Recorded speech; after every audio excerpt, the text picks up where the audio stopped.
Kullastandard, Mait Krauni podcast.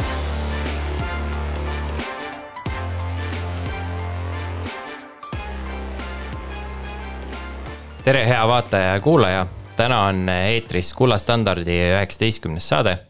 ja meil on täna külas Tarvo Vaarmets. Tere Tarvo. Tere, tere. Tarvo on siis, nagu ma aru saan, investor ja teadlane. Kaks tükki ühes siis. Jaa, võib nii öelda küll, jah. Ja sinu teadustööd on mitmeid selliseid suuri preemiaid ka pälvinud. Et 2020 valiti üks töö, millest me räägime ka täna. Valiti siis Review of Finance'i parima investeerimisalase uurimuse teaduspreemia finalistiks. Nii on. Ja samuti sa said siis oma doktoritöö eest üliõpilaste teadustööde riikliku konkursi peapreemia, mis oli siis 2020. Ja 2 korral on siis oled pälvinud ka Eesti Panga teaduspreemia 2014 ja 2016. Ma alustaks sellise küsimusega, et miks sa üldse selle rahanduse eriala valisid ja miks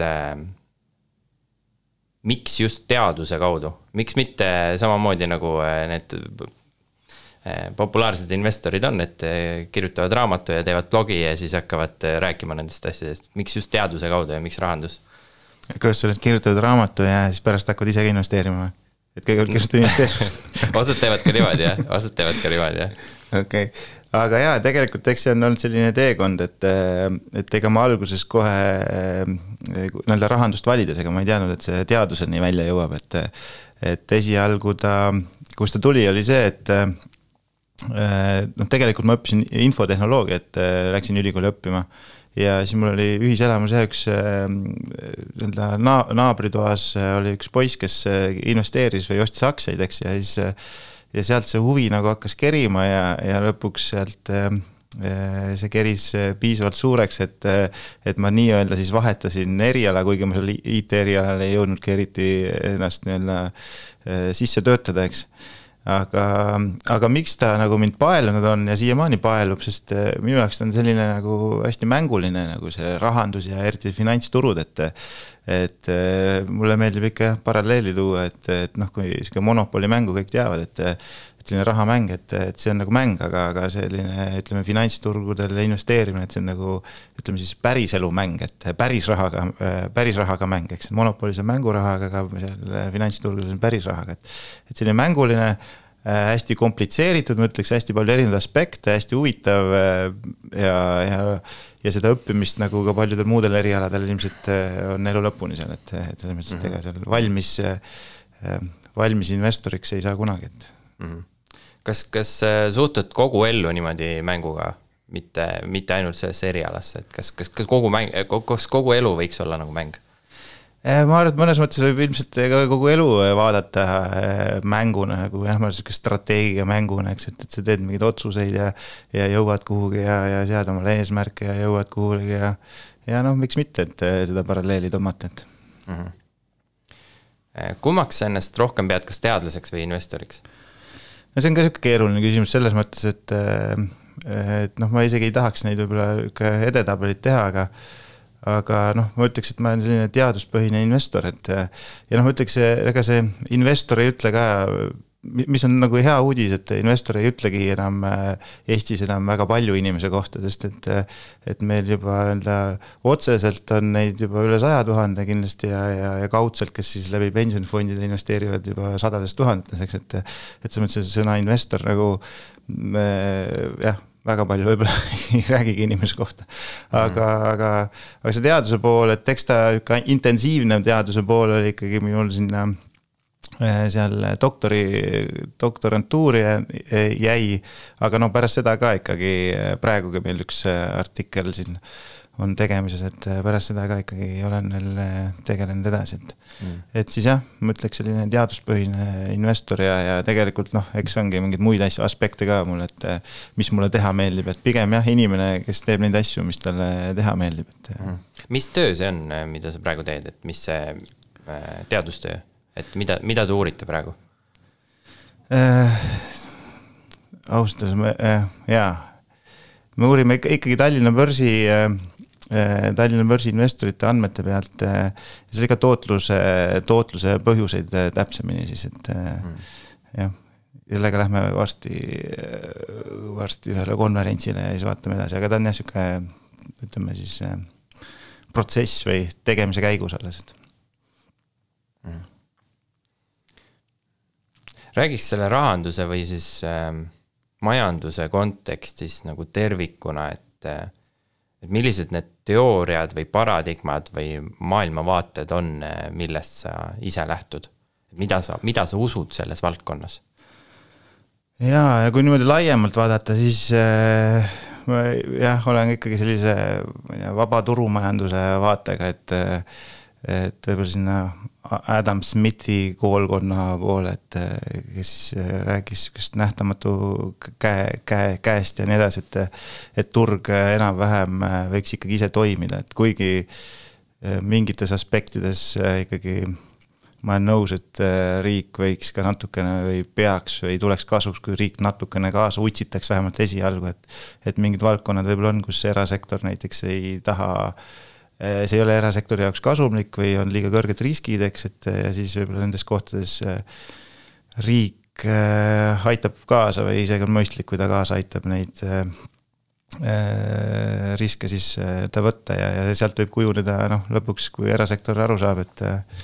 seal on isegi mingi kasumi võimalus, siis võtab riigilt võib-olla jälle üle mingid kohad, eks, et mõnes mõttes ma ei tea mingid näited, et natuke konkreetsemaks tuua, et jah, ei osanud öelda, kui efektiivne ja mõistlik see on olnud, aga mingi üürimajade projekt, mis riigil on olnud, et mingi väikelinnades, eks, et väga on olnud see probleem, et väga ei ole üürikortereid, näiteks siis riik on siis tulnud kohale ja öelnud, et hakkame üürimajasid ehitama, kui ka osaliselt juba erasektoriga koostöös, eks. Ja kui erasektor näeb, et tegelikult isegi on väike linnades, väike kohtades siis üüriäril nagu mõtet, et siis võib-olla riik enam ei peagi seal kaasa aitama, eks, et saab nii-öelda välja tulla ja erasektoril üle anda, eks, et mingites kohtades jah, võib-olla riigil on roll, nii-öelda käima tõmbaja roll võib-olla. Et arvatavasti 2 teed ei ole mõistlik üksteise kõrvale ehitada, eks ole? Et siis riik võiks selle ehitada. Aga kui kaugele see riigi nagu roll peaks minema, et kui me ajalooliselt vaatame, siis kunagi oli 10, eks ole, et inimesed maksid 10% ära sissetulekust. Siis 20. sajandi alguses riigi osakaal, kui me vaatame siis nagu sisemajanduse koguproduktiga võrreldes, jäi seal Euroopas kuskil 10-15% piirimaile. Et praegu on tõusnud sinna poole juurde paljudes riikides juba, Eestis läheneb ka poole juurde, et kuskil üle 45% läheb siis läbi riigi nagu sellest SKP-st. Et kui kaugele see nagu, ütleme nii, et kui kaugele see normaalne on lasta, et või peaksime nagu koomale tõmbama pigem või kuidas, mis sina arvad sellest? Jaa, ma pean see ei ole see enda minu ala, et ma kui ma tahaks neid vastuseid, et siis ma otsiks teadusartiklid ja uuriks sealt, et mis see, aga ma arvan, siin jälle ilmselt sõltub erinevatest teguritest ja päris ühest konkreetset numbrit on kindlasti raske välja tuua, aga ma ise nii-öelda üldplaanis mõtleks, et see võiks olla selline pigem väiksem kui suurem ja siuke, ma ei tea, kus see optimum koht on, optimaalne koht on, aga pigem ma ikkagi, nagu ma ütlesin, üldises plaanis ikkagi pooldan seda, et riik ei peaks väga palju sekkuma, et muidugi ka tõesti, nagu me korra rääkisime, et sellised mingid rollid on, mida riik peab täitma, pakkuma teenuseid ja nii edasi ja mingid strateegilised kohad ka, et mida riik võib-olla võiks enda käes hoida, mingid valdkonnad, võib-olla energia ja ma ei tea, mingid asjad, eks. Aga üldises plaanis pigem võiks lasta turul ise tegutseda, et Usud, et turg on selline isereguleeruv süsteem, mis on parem siis, kui ta on isereguleeritud, mitte kellegi poolt kontrollitud või? Pigem jah. See on see et eks me mõnes mõttes, kui ekstreemsustesse minna, eks me oleme näinud seda kui riigi osakaal ja kontroll oli hästi suureks, et mis elu me siis elasime, eks. Millistest, mis need põhimõtted on, et kui see teadust teed ja üldse raamatuid kirjutad ja mis need põhimõtted või väärtused on, millest sa töös lähtud? Jaa, kohati ma olen isegi aru saanud, et see võib-olla ei ole nagu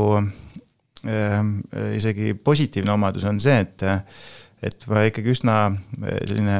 põhjalik või maksimalist, ma ütleks, et ja see on see, miks ma ütlen, et see võib-olla ei olegi positiivne, sest et seal see, et sa teed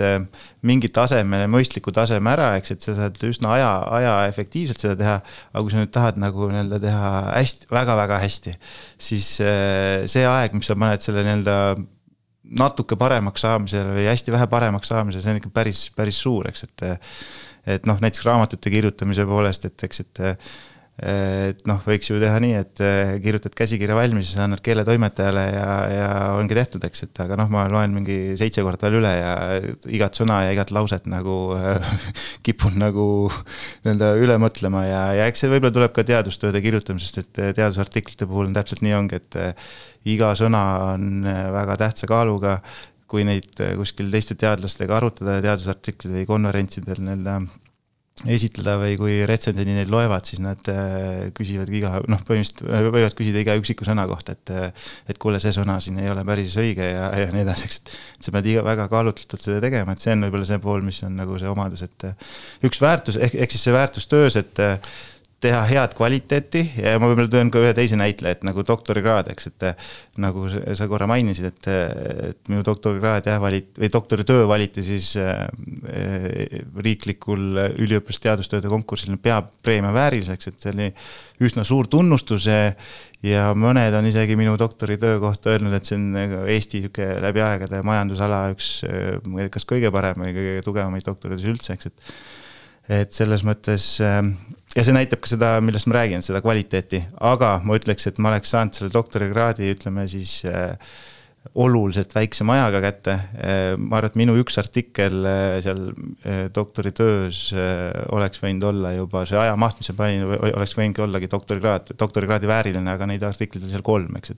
eks ma arvan, mingi kolmandiku sellest ajast, mis ma sinna doktorikraadi panin, selle ajaga ma oleks tegelikult doktorikraadi juba saanud. Ehk siis neid inimesi, kellel doktorikraadid on, eks, neid on päris omajagu, aga jah, et see kvaliteedi küsimus ja teinekord ongi, et noh, samas et noh, nii-öelda otse öeldes, et keda see huvitab, et mis kvaliteediga selle doktorikraadi said, et kui sul on doktorikraad, siis on doktorikraad ja on kõik, et sa oled doktor, eks, et keegi ei tea, mis artiklites on mu teadusartiklid avaldatud või mis ajakirjades on need artiklid avaldatud, kui head need artiklid on, keegi seda ei tea, aga lihtsalt on doktorikraad, eks. Ehk siis see on see negatiivne pool, et ma võib-olla kipun mõnes mõttes üle pingutama ja saamata nagu piisavalt väärtust selle eest. Et see on kindlasti üks... No oleneb, mida väärtuses pidada selles suhtes, et ju noh, doktori nendega, ma saan aru, 3 artiklit vist tuleb kirjutada, eks ole, doktorikraadi saamiseks. Et noh, et lihtsalt doktorikraadi saada, et need artiklid saaks ära kirjutatud, et minu arust see on ju parem, kui sinna 3 korda rohkem aega sisse panna ja päriselt süveneda asja ja teha see nagu hästi. Et ma ei näe, et see tingimata, võib-olla see oli iroonia, aga et see kuidagi negatiivne. Jaa, no ma ütlengi, see on see, ega kokkuvõttes ma kõik kindlasti oleks samamoodi teinud, sest ma iseloomult juba, ma lihtsalt võib-olla ei oskagi teha nagu väga halba asja, selles mõttes, et ma tahangi, et ma jääks ise rahule ja minu enda sisemine rahulolu ongi kõige suurem kriteeriumiks, et ma ise olen rahul. Et kui ma oleks teinud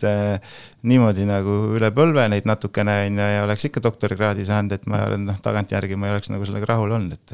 et siis ma kuidagi et mul ei olnud eesmärk lihtsalt saada doktorikraadi, et mul oli eesmärk teha kvaliteetset teadusteks ja sellega ma sain, ma arvan, edukalt hakkama. Ja see oligi minu see enda kriteerium ja kui ma poleks seda saavutanud, siis ma oleks tundnud ennast natuke nagu ebaõnnestunult ka, eks isegi kui ma oleks doktorikraadi saanud, oleks mul jäänud nagu midagi puudu, eks. Enne kui me sellise teaduse sisulise poole peale lähme, siis räägi sellest, sa oled kaasautor olnud 3 raamatus, eks ole, see investorite see triloogia, mis on siis selline, kas räägi sellest ka veidi, sellest triloogiast ja siis võib-olla sellest raamatust, mis sa siis üksi kirjutasid elu mõnust ja raha janust. Jaa, okei, väga hea, et selle mõttes, et tead, et Tehnikaülikoolis siis, kuidas meil need autorid seal kokku said, selle raamatute autorid ka, eks see ongi tegelikult see sama, kelle see uurimisgrupp, Tonn Talpsepp siis meie juhendajaks ja Kristjan Liivamägi ja mina siis olime doktorandid Tonniliseks. Ja selline kolmene, ütleme siis, käitumusliku rahanduse uurimisgrupp meil Tehnikaülikoolis oli ja on, eks, et ja siis sealt siis mõnes mõttes see sama grupp siis või kolmekesi siis jah, kasvas välja ka see, et kuidagi realiseerida ka oma kogunenud teadmisi ja võib-olla anda ka ja siia Eesti investeerimismaastikule natukene siis sellist ütleme siis argumenteeritumat või natuke akadeemilisemat lähenemist, isegi ka kergelt teaduspõhist lähenemist investeerimisele, eks erinevalt siis jah, nendest raamatutest, mis on üldiselt nagu kogemuspõhiselt kirjutatud, eks, et me siis nagu kombineerisime need 3 raamatut, rahaedu põhimõtted, investeerimisedu põhimõtted ja investeerimisedu meisterklass, et investeerimistriloogia lihtsamast raskemaks, eks, et kombineerisime seda akadeemilist poolt siis jah, ja panime ka sinna oma kogemusi ja teadmisi ka kindlasti sisse, et nii ta tuli, et kus siis selle loona muidugi alguses ta ei olnud triloogiana mõeldud, et alguses me kirjutasime lihtsalt esimest raamatut, et rahaedu põhimõtted, eks, ja siis mõtlesime, et okei, et nüüd on see rahaasjade korraldamise raamat tehtud, et kuidas rahaasjad peaks korraldatud olema üldises plaanis, et teise raamatuna võiks kirjutada investeerimisraamat, eks, ja siis me hakkasime seda teist investeerimisraamatut kirjutama, aga seda materjali tuli lihtsalt nii palju, et me tegime selle 8, et siis tuli 2 investeerimisraamatut, ehk siis kokku sai nagu triloogia, et see lugu oli umbes seal. Ja kuidas see protsess on meil käinud, kui keda huvitab, siis me oleme jaganud need peatükid nagu omavahel võrdselt ära, et igaüks on kirjutanud mingid peatükid ja oma rollid meil on olnud ka nii, et mina olen siis olnud jälle selline nagu teksti poole peal, et meil on need Tonni ja Kristjani tekstid ka otseselt üle kirjutanud või siis silunud, et nad oleksid nagu ühtset stiiliga, et need raamatud, et ei oleks väga aru saada, et kes nüüd millise peatüki on kirjutanud, eks, et arusaadavalt keegi pidi selle nagu tegema, et siis minul on see teksti pool nagu sobinud ja Kristjan on meil olnud selline tubli nägu ja müügimees, ütleme siis nii, et ja väga edukas ja väga hea esineja ja selles mõttes väga tubli panus andnud meie raamatute edusse ka kindlasti ja Tonni pool, Tonn, kusjuures ma peaks ütlema, et kui kellelgi õnnestub Tonni kuulata, siis tasub teda kuulata, et mina pean Tonn Talpseppa üheks, ma arvan, kõige targemaks inimeseks, keda ma tean üldse, et tasub alati kuulata teda ja tema ongi meil olnud siuke, ma arvan, mõlemal selline siiamaani siuke vaimne juhendaja või mentor, et tema on siis hoidnud seda võib-olla punti natuke koos ja tegelen nende raamatute puhul ka siis sellise suuna näitamise ja võib-olla admin poole ja mingid sellist asjadega. Et kõik on nagu kaetud kolmekesi, et need raamatute tegemisel, et kõik on nagu loksunud paika niimoodi, et kõigil on mingid oma rollid ja asjad töötavad. Jah, minu meelest on meil väga hästi need rollid jagunenud ja igal ühel on oma tugevused ja me oleme suutnud need kuidagi väga hästi mu meelest ära kasutada, et ja kokkuvõttes vaadates seda tagasisidet, mis me raamatutele oleme saanud ja võiks siis öelda ka sellist müügiedu või sinna see kõlab, et siis tundub, et ikkagi jah, on päris head raamatud välja ka kukkunud, et see tagasiside on väga valdavalt ikkagi positiivne, ma isegi ei tea ja mäleta, et kas keegi oleks midagi halvasti ka meile öelnud selle kohta, nende raamatute kohta, aga oleme saanud hästi palju toredat positiivset tagasisidet. Nii palju, kui mina lugesin, siis mulle ka meeldis, et oli selline ma päris läbi lugenud neid 2, teine ja 3. raamat on need, mida ma vaatasin. Et seal oli, mulle meeldis see, et ta oli lihtsasti kirjutatud, et nagu lihtne oli lugeda, et ta ei olnud nagu midagi väga keerulist. Ja seal oli hästi palju selliseid kogemuslugusid, ja mulle meeldis see, et seal oli päris palju rõhku pandud psühholoogiale. Et psühholoogia mõjutab neid otsuseid päris palju. Aga miks sa kirjutasid selle enda raamatuse elumõnust ja rahajanust, et mis ajendas seda kirjutama? See on jälle selline kasvamise teekond või protsess, et nende samade esimese 3 raamatut on ikkagi hästi rahale keskendunud raamatud, et või puhtalt on rahast või investeerimisest, eks. Ja ma ise olen ka olnud, ma ikkagi ütleks, et vägagi materialistlik, ilmselt lapsepõlve kasvamise põhjustel, et ma olen kasvanud natuke Nõukogude Liidus, kus raha oli vähe ja raha pidi hoidma ja kuidagi sealt on kodune kasvatus ja kõik see on kujundanud hästi selliseks materialistlikuks ilmselt. Ja siis mingi hetk ma kuidagi ikkagi hakkasin mõtlema, et ja kuulates ka, mis nagu meie investeerimismaastikul jälle räägitakse, eks siis mingid asjad, ma nagu hakkasin kahtlema mingites asjades, et esialgu oligi see, et hästi palju soovitati nagu säästa, et säästa nii palju kui vähegi jaksad ja ma seal oma raamatus Elu mõnust rahajanust seal toon nagu, mul on seal natuke selliseid iroonilisi lugusid, mis on tegelikult päriselust siis võetud, eks,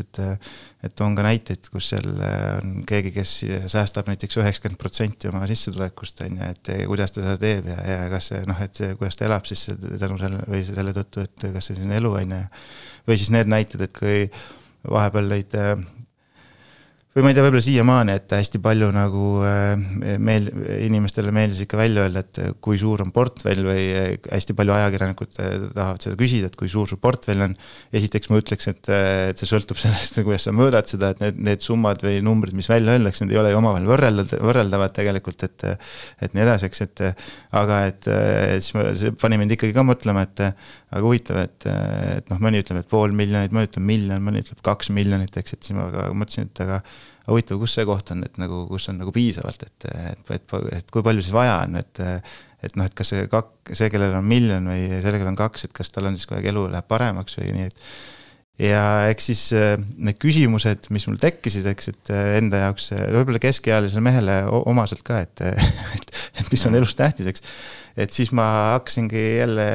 teadusartikleid lugema selle kohta, lihtsalt isiklikust huvist, eks, et mis need kohad on ja tahtsin ikkagi jõuda mingite numbriteni, et kui palju mul peab raha olema, et mul oleks elu hea, eks, et põhimõtteliselt, ja mis need muud aspektid lisaks rahale on, mis elu heaks teevad, eks. Ja neid teadusartikleid sadade kaupa lugedes, siis hakkas mulle mingi pilt ette joonistuma ja siis lõpuks sellest nagu tekkiski see raamat, et mis siis põhimõtteliselt käsitlebki, mina ütleks lihtsalt öeldes, ta ongi ka raha ja elutarkuse raamat, eks ta ei vaata mitte ainult raha, vaid vaatab ka, mis selle raha ümber on, eks siis kohati võibolla olulisemaid ka asju, et mis siis neile inimesele elu heaks teeb. Ja see on teaduspõhine raamat selle koha pealt, et ma olen hästi palju toetunud selle teadustöödele, eks, et küll kirjutatud natukene sellises ilukirjanduslikus võtmes kohati ja sellise mõnes mõttes natuke iroonilisena ja aga siiski, et jah, ta on selline natuke rahast edasi vaatav raamat, ehk kombineerib raha ja elu, ma ütleks nii, et Aga mis siis sellele, saan aru, eelmine külaline oli podcastis Ivar Rööner, ta ütles niimoodi, et Eesti ühiskond on ateistlik, materialistlik, et ei usu eriti, ei ole religioosne, eks ole, ja samal ajal on hästi materialistlik, et mis need mis see teine pool elust on, et kui see ei ole nagu see, et ma ei tea, et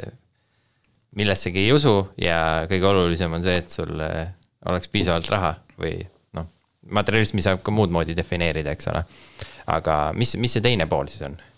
Kui see niimoodi tunnetuslikult, ma arvan, see ateistlik, materialistlik on üsna tabav, et aga see teine pool, et jah, et teine pool ongi jälle isiklikud kogemused ja sama need teadusuuringute põhjal, ehk siis mõnes mõttes kõlab jälle võib-olla klišeene ja naljakalt ja nii mõned ongi mulle nagu öelnud ka, et kes siis seda ei tea umbes, et neid asju nagu, et kõik on ju nii selge, et kuidas elama peab umbes nii. Eks igaüks muidugi lõpuks elab nii nagu tahab, aga see teine pool ikkagi on, mis teadusuuringutes ka välja tuleb, et tegelikult ühesõnaga raha on oluline teatud piirini, et need, kes on vaesed, nende jaoks on raha selgelt probleem ja see raha puudus teeb nad õnnetuks, et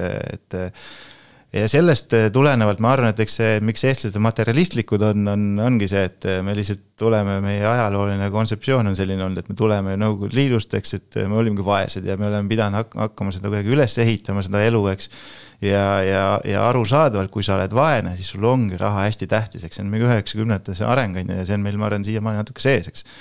ja siis ja teadusuuringutes täpselt samamoodi ja ma arvan, meie kõigi isiklikes kogemustes samamoodi, et kui sul raha ei ole, siis raha ongi peaaegu kõige tähtsam ja sa oledki materialistlik ja arusaadavalt oled materialistlik, eks. Aga nüüd, kui sul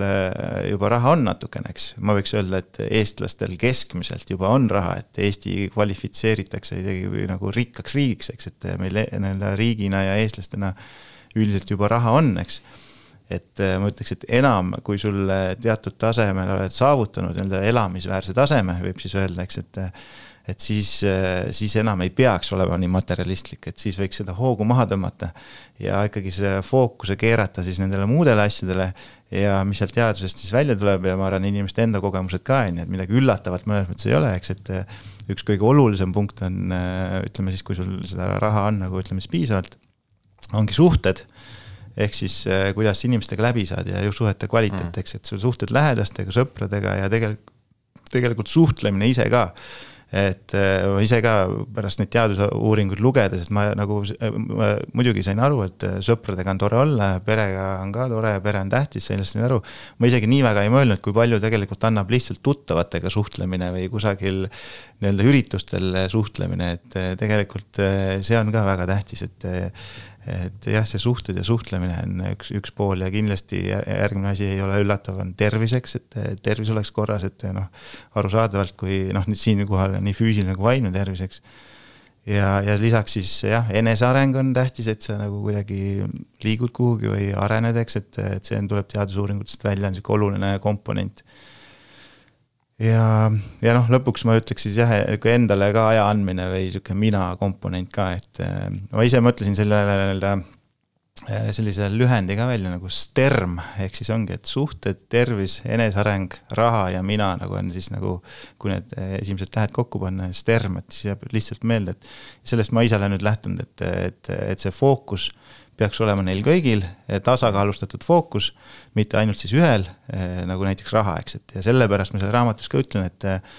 et finantsvabadus kui selline kontseptsioon, ma ütlen, et mulle väga ei meeldi, ma ütleks, et see on niisugune eksitav kontseptsioon ja minu meelest on see üle nagu tähtsustatud ja liiga palju räägitud ja ma loodan, et me vaikselt jõuame sinna, et me saame aru, et finantsvabadus ei võrdlu nagu õnnega või et see ideega, et kui sa saad finantsvabadus, et sa oled automaatselt kohe jõudnud nagu sinna õnneseisundisse, et see ei ole nii, et sul on ikkagi need muud asjad ka, millest ma rääkisin, eks, et see, ja seal on need omad ohud, eks, et kui sa seda finantsvabadust klapid peas taga ajad, eks, et näiteks töötad üle, sul võivad tekkida sealt mingid erinevad probleemid, eks, terviseprobleemid, võib-olla mingid suhted kaovad ära ja lõpuks vabalt võib olla nii, et sul on see finantsvabadus, aga sa oled üsna õnnetu ikkagi, see nagu üsna üksik, tervis on veidi logiseb, eks, ja nii edasi, et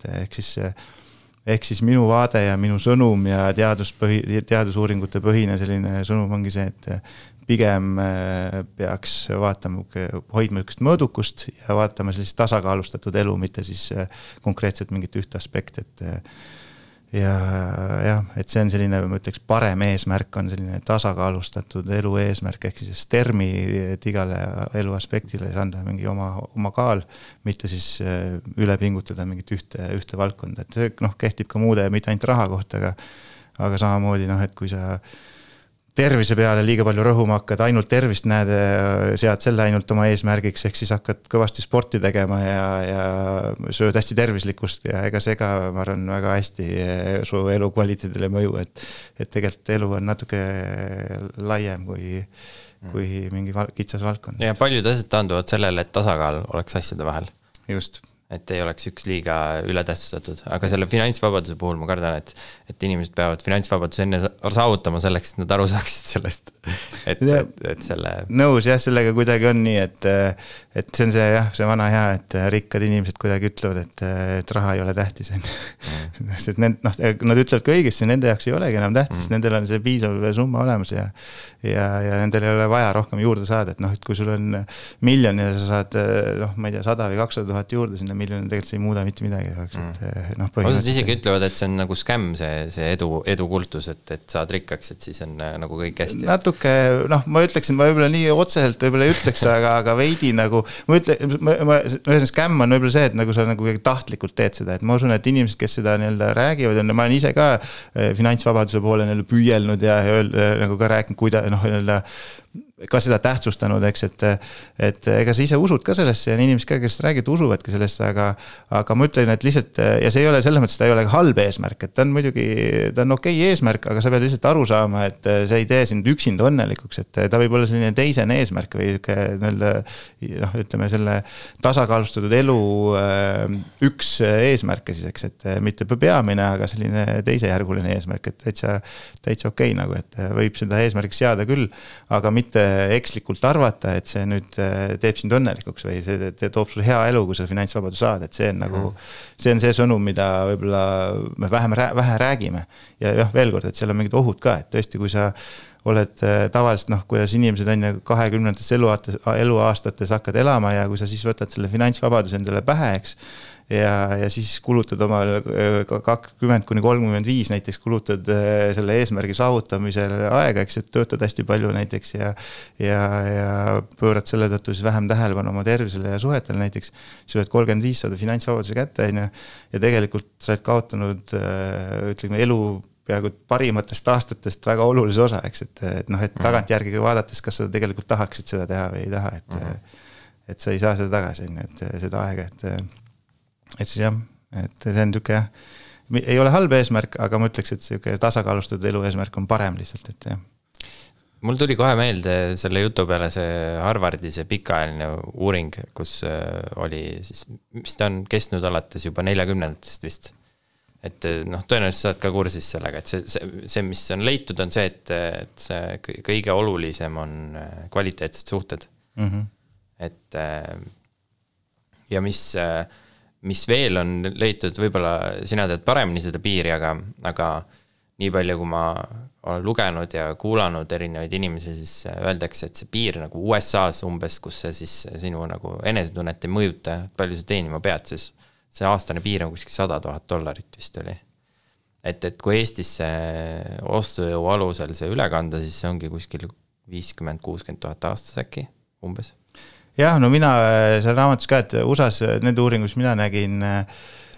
eks see sõltub see uuringu, eks vanusest ka, need summad neil muutuvad, eks,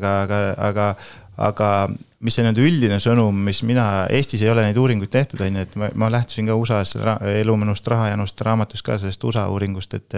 ja see järeldus USA uuringust oli see, et sul on vaja siis natukene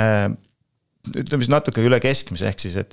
kõrgem keskklass võiks öelda selle kohta, ja kui sa Eestist nüüd tood selle Eestisse ja võrdled selle keskmise palgaga, et siis ma ütleks, et natuke üle keskmise palga võiks kuine sissetulek olla,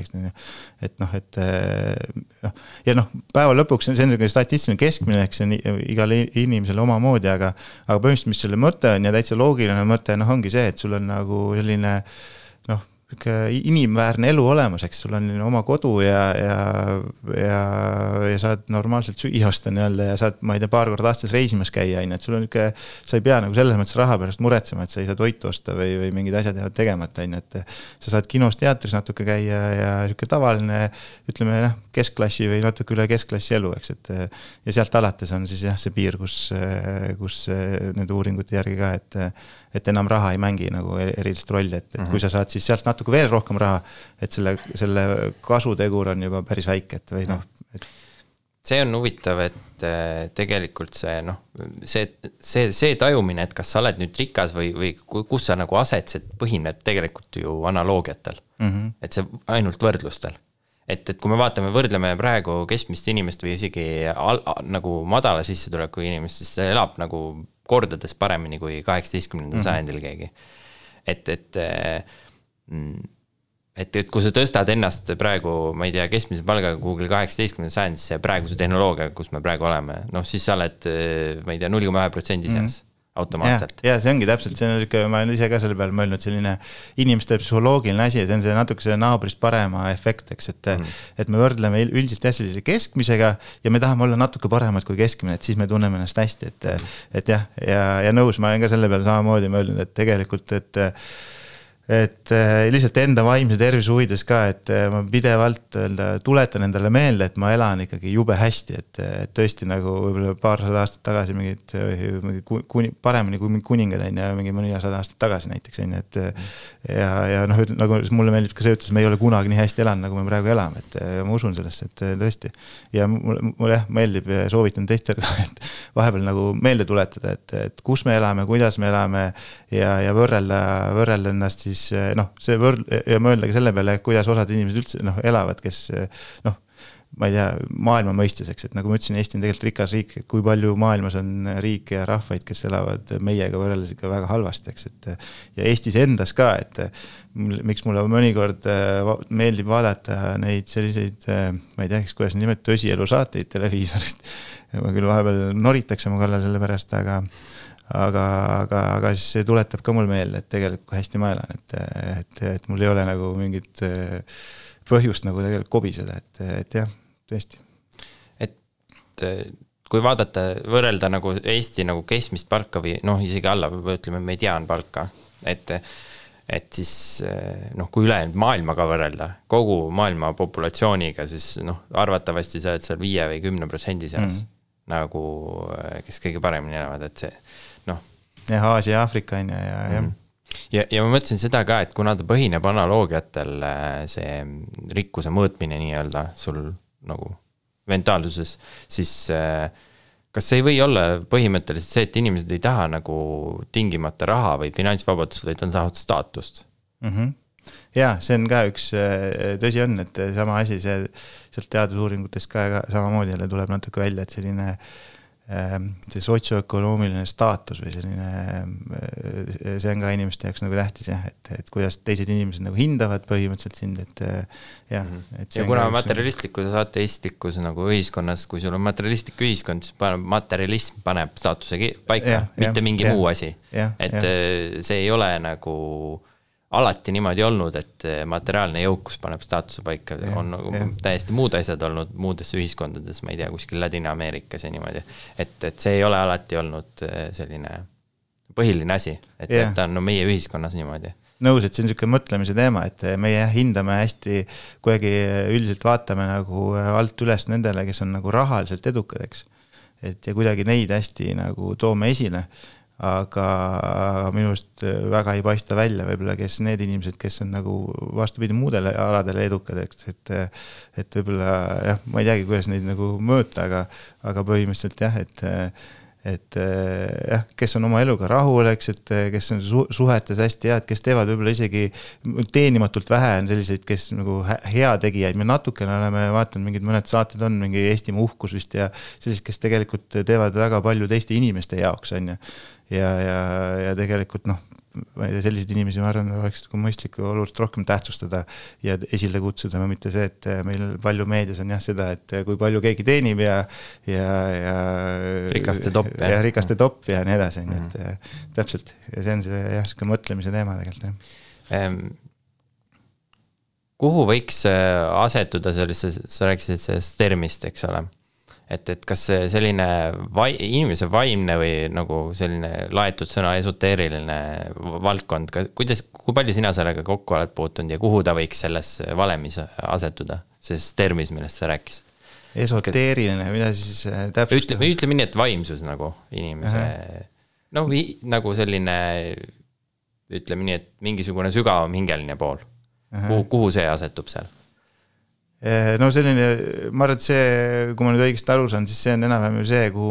mõnes mõttes võiks nagu jõuda lõpuks oma mingi sisemise rahul. Et ta võiks enese arengu alla. Jah, siuke enese arengu pool võib-olla, ma arvan, jah, sisemine areng, aga samas natuke ma ütleks, haakub ka selle tervise tõhtähega, et tervis, et see on ikkagi vaimne tervis ka, eks, et sa hoiad oma mõistust ja vaimset tervist nagu kuidagi ree peal, eks, et läheb sinna alla ka natukene. Nüüd meil nende teemadega läks ja päris kaugele juba, et tuleme tagasi nende tuleme tagasi nende teaduse juurde siis. Et teie olete selle, kui ma saan aru, 3 palju neid töid teinud ja peamine töö on olnud siis selle dispositsiooni efekti uurimine. Ehk siis ma saan aru Tallinna börsi näitel või siis just Eesti investorite käitumise uurimine. Ja mis see dispositsiooni efekt üldse on? Jah, ma ütlen, see on see dispositsiooni efekti artikkel on siis minu selle doktoritöö ka üks lipulaev või kõige edukam artikkel, et hästi edukas või kõrgetasemelises maailma teadusajakirjas avaldatud artikkel. Aga dispositsiooni efekt, mida see tähendab, on siis investorite käitumismuster, kuidas investorid käituvad ja mis see dispositsiooni efekt täpselt tähendab on see, et investorid kipuvad käituma sel viisil, et nad kipuvad hoidma oma kahjumeid liiga kaua ja müüma oma kasumid liiga vara ära, eks, et eks siis kokkuvõttes tegema sellega endale üldiselt sellist ühesõnaga see ei ole kõige kasulikum käitumine, et kahju pigem, et piirama oma siis tootlust mõnes mõttes, eks,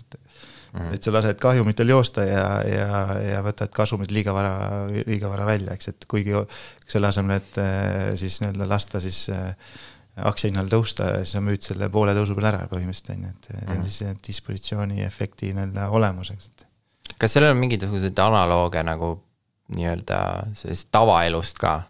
et kus see dispositsiooni efekt nagu inimesi mõjutab? Tavaelust, ma usun, et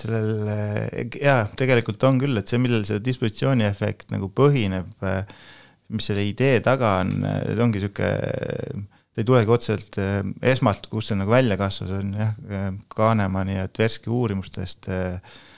ehk siis nemad nüüd see prospect theory'ks või mis ühes eesti keeles on, eks, aga mis põhimõtteliselt tähendas seda, et mis nad leidsid, on see, et inimestel selline, ütleme, emotsioon või see emotsiooni tugevus on kaotades kuidagi 2 korda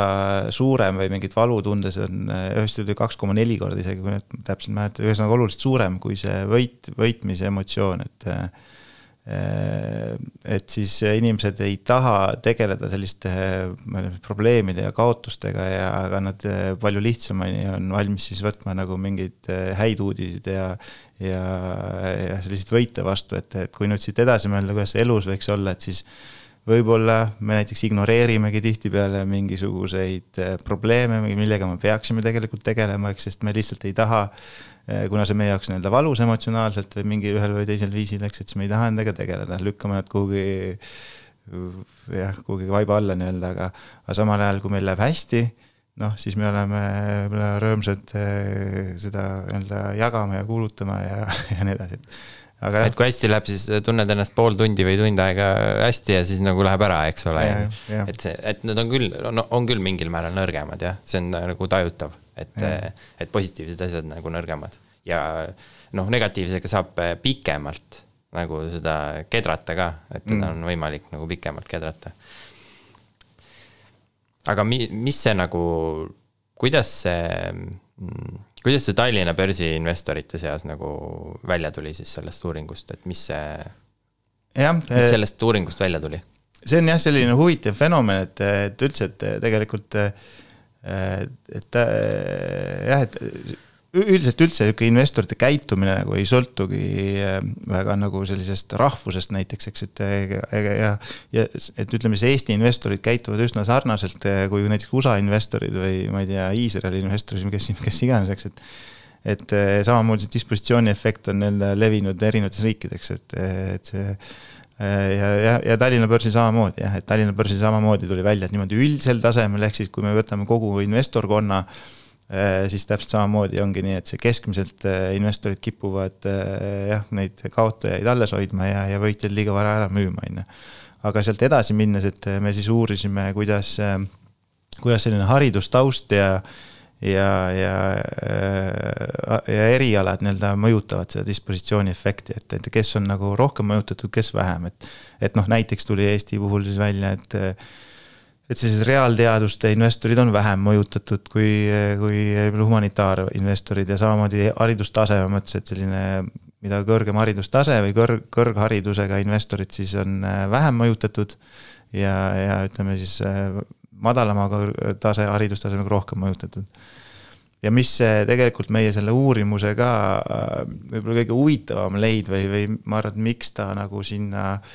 nii edukaks artikliks osutus oli tegelikult see, et me uurisime õppimisvõimet, et kuidas erineva haridustaustaga inimesed siis on nagu võimelised õppima oma tehingute käigus või siis kogemusest põhimõtteliselt võib öelda, eks, et ja seal tuli näiteks välja selline huvitav leid, et kui sul on mida kõrgem haridustase, eks, et seda kiiremini sa sellest dispositsiooni efektist, sellest mõjust nagu, ma ei teaks, vabaned, aga seda kiiremini see väheneb, et kui sa teed tehinguid, siis nii-öelda ajaga sinu kogemuse lisanduses hakkab see dispositsiooni efekt vähenema, eks sa õpid oma kogemustest ja sa võib-olla hakkad oma kaotajaid kiiremini kinni panema ja võitjad laskma nagu tootlust teenida. Aga mis seal võib huvitav oli see, näiteks, et selline, ütleme siis kutseharidusega investorid, kellel siis kõrgharidust ei ole, et nende puhul ei olnud isegi sellest kogemusest kasu, et noh, selline madalama, ütleme, meie nagu võtsime nad, et nagu proksina siis selles mõttes ka, et nagu madalama intelligentsustasemega investorid siis, eks, ja nemad nagu, jah, see õppimisvõime oli, võiks öelda siis nagu mõist olematu, et nad ei suutnud nagu oma kogemust õppida. Aga kõrgema intelligentsustasemega või kõrgemalt haritud, et nemad siis suutsid kogemust õppida ka. Ja erialaselt vaatasime ka sama asja, seda õppimisvõimet, et sellega olegi nii, et sotsiaalteadused ehk siis suuresti majanduse erialal õppinud inimesed, et nemad on ka sellised õppimisvõimelised, et suudavad ka kogemusega dispositsiooni efekti mõju vähendada. Aga näiteks humanitaar erialadel siis seal oli vaja, seal põhimõtteliselt me ei leidnud sellist statistilisest olulisust, et eks me ei saa öelda, et nende tehingute tegemise käigus nemad siis dispositsiooni efektist nagu suudaksid paremini üle olla, ja reaalteadused järjekordselt kogu meie uuringutest tegelikult tuleb välja, et selline matemaatilised ja reaalteaduste taust on nagu investorile kasulik, et nii dispositsiooni efekti puhul ka, et sellise reaalteaduste eriala inimesed siis suutsid kõige kiiremini õppida oma kogemustest ka, et. Või siis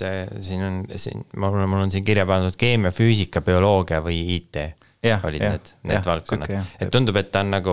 mida lähemal sellisele loodusseadustele põhinevale teadusele või valdkonnale siis, seda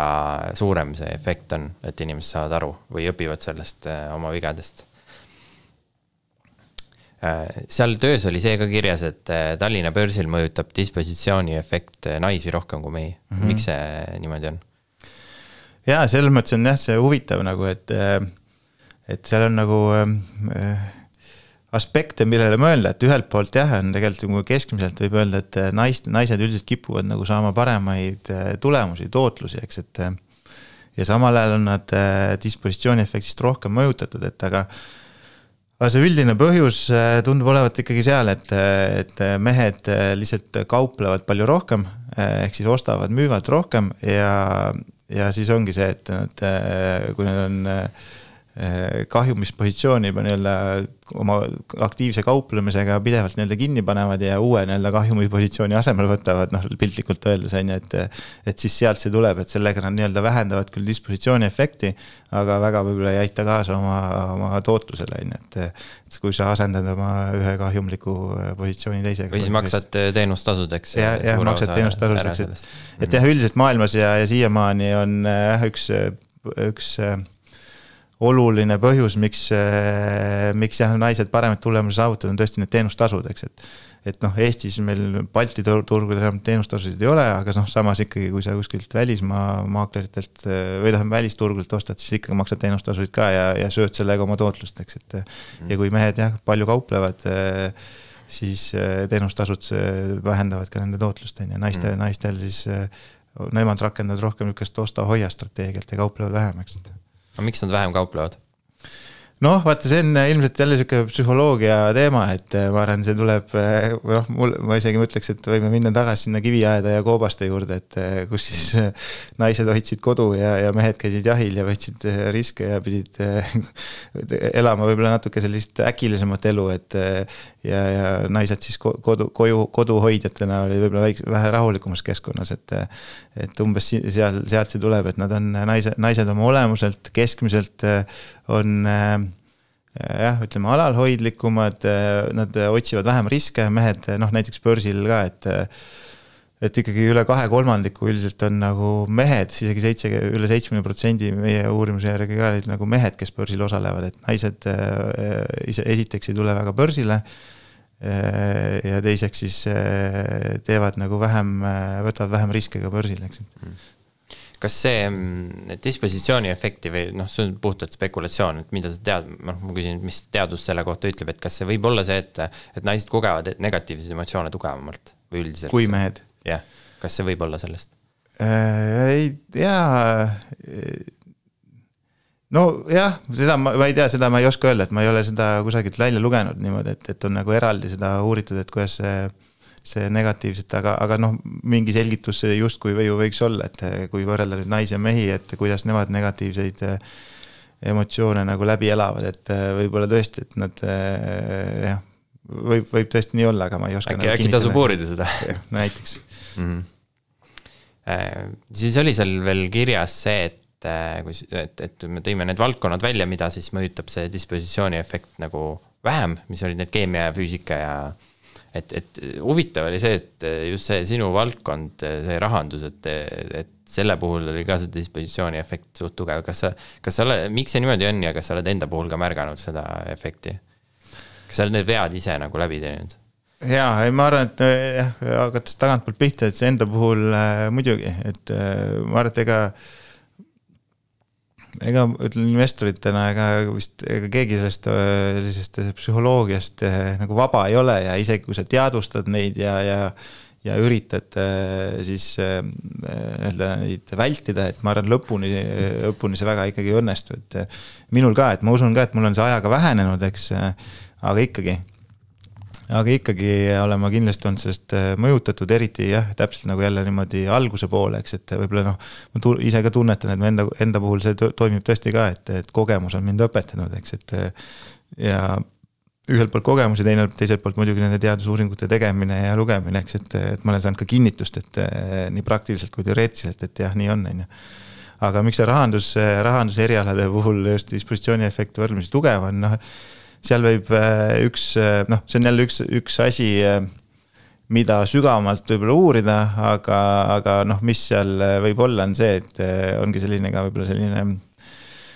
liigne enesekindluse teema, et lihtsalt rahandusala inimesed arvavad, et nad teavad kõike ja ma oskan väga hästi kõiki asju teha, et siis et mina tean paremini kui turg ja siis kuidagi käituvad. Mis siis, et turg arvab, ütleme, positsioon on miinuses, aga ma tean, et tegelikult on see ikkagi hea positsioon, sest mina oskan õigesti lugeda seda infot, mis mulle peale tuleb ja ma ikkagi hoian seda edasi, näiteks. Et see võib olla selline enesekindluse teema selle, et selles üks asi veel, mida palju räägitakse, on see, et parim investor on surnud investor. Et kui suures osas see nagu tõele vastab? Või kas see on nagu mingisugune kulujutt või teadus nagu kinnitab seda? No pigem ikkagi kinnitab jah, et selle koha pealt, et eks, et ütleme selline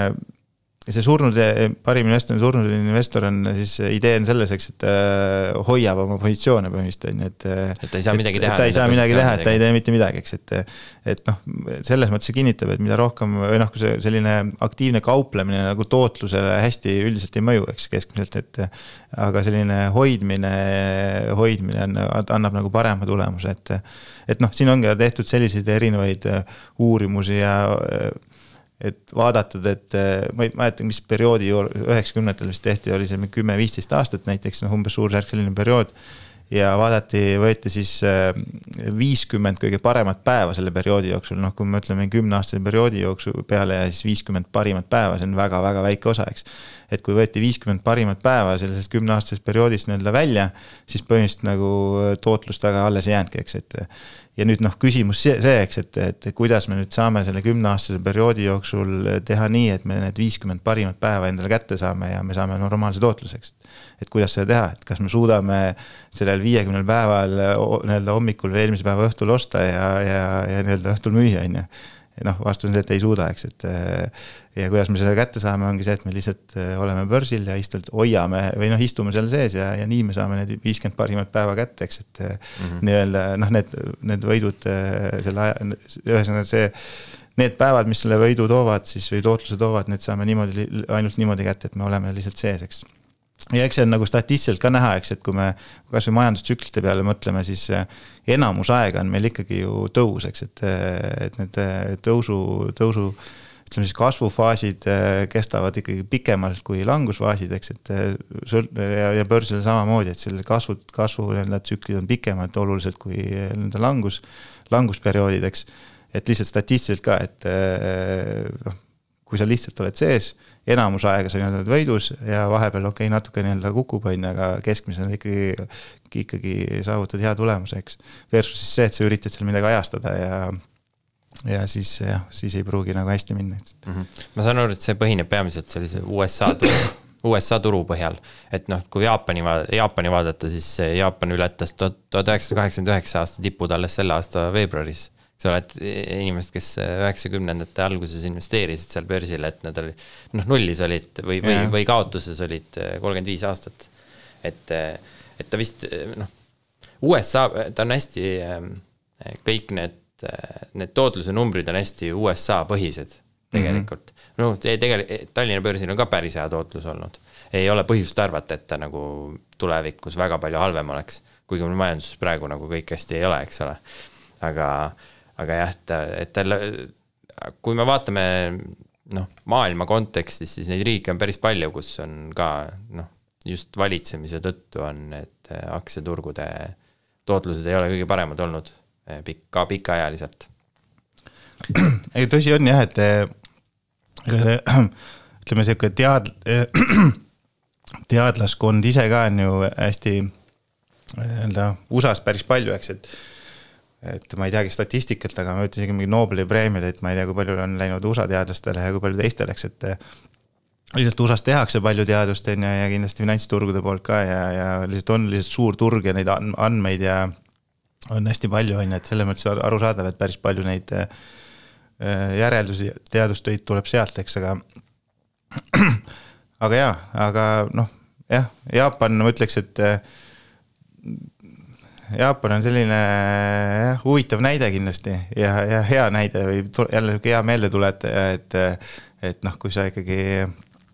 investeerid, et siis võib juhtuda, mingi tõenäosus juhtuda, et on mingi pikk periood isegi, kui sa nagu plussi ei jõua, et aga jah. Aga ma ise läänemaailmas või ütleme siis selliseks demokraatlikus, kapitalistlikustes riikides, ma usun, et Jaapan on ikkagi pigem selline erandi poole kui nagu reegel, eks. Et USA puhul on see ka, et see, kui vaadata sajandite või siis panna aastatuhande konteksti asi, et 20. sajand on see, mida peamiselt vaadatakse, siis 21. sajandi algus, eks ole. Ja see on tegelikult ju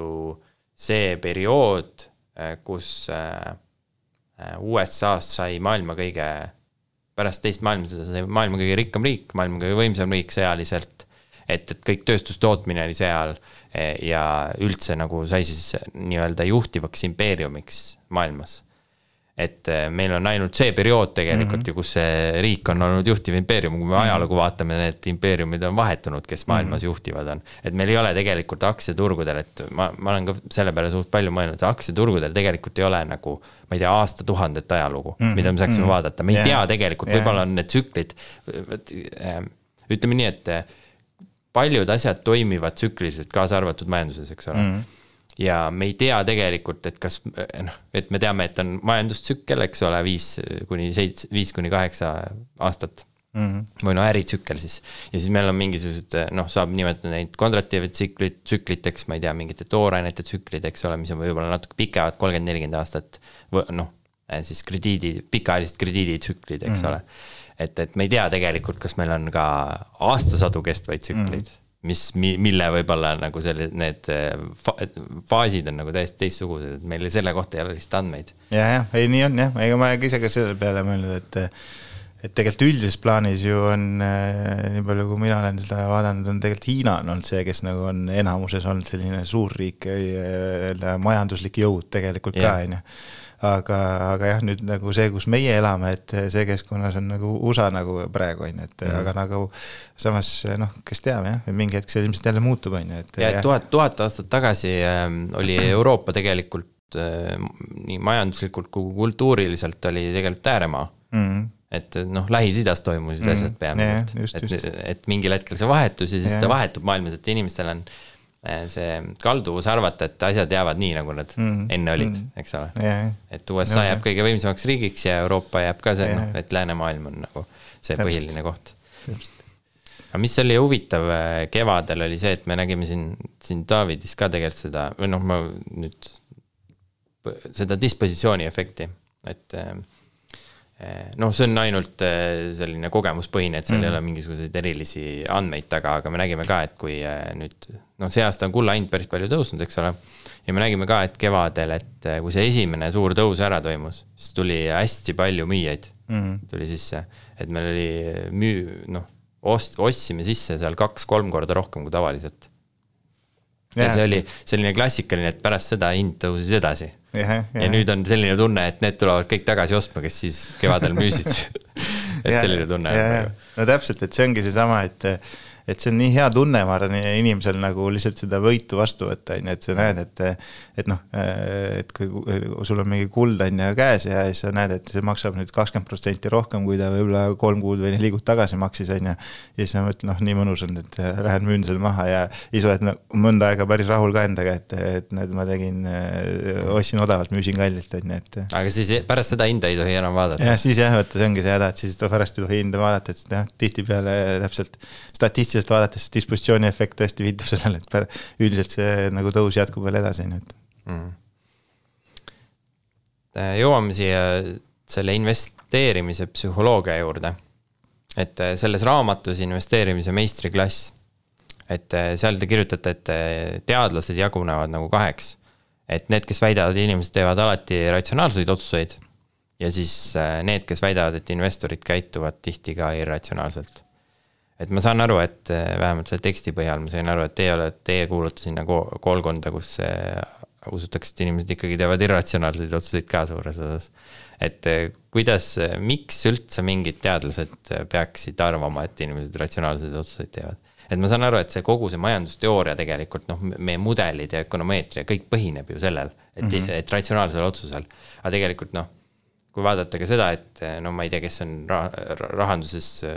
või majanduses saanud ka Nobeli preemiaid viimasel ajal, et see rohkem tuleb sisse seda, et inimesed teevad emotsioonide põhjal otsuseid. Kui enda puhul ka ei lihtsalt jälgida, et mis paneb sind otsustama mingit kaupa või teenust ostma, siis tõenäoliselt on see mingisugune reklaam, mingisugune kaubapaigutus, mingisugune emotsioon, mis sul tekib, et tingimata ei ole need. Ma saan aru, et kui sul pannakse 2 kaupa niimoodi ette, mis on täpselt samaväärsed, ja ühe hind on madalam kui teise hind, siis muidugi jah, sa teed selle ratsionaalse otsuse, ostad selle odavama, aga kuigi siis ka kahtle, et äkki seal on midagi viga. Et kuidas sa ise näed seda, kas inimesed teevad siis ratsionaalseid otsuseid ja mis määral? Ja täpselt nii on, et see tegelikult hästi pikalt selline traditsiooniline majandusteooria ongi täpselt väitnud seda, et inimesed on hästi teadlikud selles mõttes, et nad teevadki enda jaoks kõige kasulikumaid otsuseid ja sellest need mudelid on ka üles ehitatud, igasugused erinevad majandusmudelid ka, nagu KPM ja millega mingid varade hindasid ka, mingi Black and Scholesi valemid ja põhist on üsna nagu sama loogikaga, et see eeldus on olnud see, et inimesed on ütleme, üsna robotlikud ja teevad ainult endale kõige kasulikumaid otsuseid, eks, ja siis jah, umbes 80-ndatel hakkas tegelikult tasakesi see natukene need ideed ka levima, kus siis see käitumuslik rahandus, behavioral finance on ka alguse saanud 80-ndate, aga see algus oli aeglane, eks, et 90-ndatel tuli natuke hoogu juurde, neid uuringuid hakkas rohkem tulema ja nüüd 92. pool ja 2000 nüüd, eks, et on see juba päris hoogustunud ja ütleks, et juba ma arvan, et päeva lõpuks võetakse see lähenemine ikkagi üle, et jäetakse see vana majandusteooria nagu sinna paika, et tegelikult üsna selged tõendid on selle kohta, et inimesed ikkagi ei tee ainult ratsionaalsed otsused, et nad aeg-ajalt ikkagi kipuvad olema irratsionaalsed, ehk siis oma psühholoogiast ja emotsioonidest mõjutatud ja teevadki enda jaoks halbu otsuseid, et kehvemaid otsuseid siis, eks, et täpselt, et ega mõtlen, et jah, neid on, ma arvan, igaüks nagu sa isegi tõid, et oma elust ja mingi maailma ja majandust jälgides saab aru, et see nii on. See tundub nagu selline ilmselge asi, et kuidas siis nagu varem kõik need mudelid, ma saan aru, et nagu seda emotsioone või seda irratsionaalsust on hästi raske mudeldada. Selle jaoks sa pead asju mudeldama nagu psühholoogias või kuidas see käib nagu, et ratsionaalsed otsused peaks olema lihtne mudeldada. Sa tead nagu, mis on ratsionaalne. Ja täpselt see ongi, need mudelid on juba matemaatika, eks, need valemid, eks. Ja tõesti, et seal, kui sa eeldad, et kõige kasumlikumad otsused, siis seda valemit on lihtsam üles ehitada, eks, et kui see, et kuidas sa seda psühholoogiat ikkagi sinna valemisse nagu arvesse võtad, eks, et ja ütleks, et ka siiamaani pusime sellega, ma arvan, majandusteadlased pusivad sellega, et siis tuua seda psühholoogilisi, et kuidagi seda psühholoogiat siis ka nendesse mudelitesse sisse tuua, eks. Ma saan aru, et Rahandusministeerium kasutab ka jätkuvalt kõiki neid ratsionaalseid mudeleid majandusprognoosimiseks üldiselt riikide nagu valitsused. Ja siis teevad selle põhjal nagu pikaajalisi otsuseid. Ega see on nagu siiamaani muidugi, ega see on hästi pikk protsess, et need vanad mudelid, et need kuidagi, kuna veel paremaid ei ole, siis me kasutame neid edasi põhimõtteliselt, aga jah, see, ütleme, see tegevus käib ja seda majandusteadust arendatakse, ega teadus ise on ka ju, mulle meeldib see ütlemine, et või ma enda jaoks nagu ma öelnud, et on ikkagi nagu protsess tõe suunas, eks, et see ei ole see, et majandus või ütleme, teadus üldse on nagu alati tõde, et vastupidi, et see on protsess, et see kogu aeg areneb ja saab paremaks ja läheb tõele lähemale ja tõe suunas, eks. Et on tõe otsimise protsess. Jah, täpselt tõe otsimise protsess, ja täpselt nii tuleb ka varem teadusse suhtuda, et need teadmised ja uuringud, mida me praegu teeme, ega päeva lõpuks, ega need ei pruugi olla ka nüüd lõplik tõde ja ilmselt ei olegi, et ilmselt tuleb veel mingeid asju välja, et neid saab veel täpsemaks ja nii edasi. Et paljud asjad on sellised, et me ei tea, et me neid ei tea. Jah, täpselt. Ja hästi palju on ju tõesti mingid teadmata tegureid, mida me peame veel otsima. Tallinna börsijuht Kaarel Ots on öelnud, et majandusprognoosid muudavad astroloogia tõsiselt võetavaks. Et kuidas sina suhtuks sellesse ütlusesse? Et see nagu selline irooniline või natuke nagu skeptiline prognooside suhtes või kuidagi see, et selles mõttes ühelt poolt mina suhtun ka sellesse nii, et ega ma neid prognoose ei usu nagu selles mõttes, et kui prognoosid tulevad, ega ma neid nagu puhta kullana nagu ei võta, eks, aga ma saan aru nende vajadusest või ma ise ka ja ma arvan, inimesed üldse oma elus, et kui sa mingid prognoose nagu üldse ei tee, eks, et sul on raske nagu liikuda ka kuhugi, eks, et kui sa ei mõtle ette või ei prognoosi või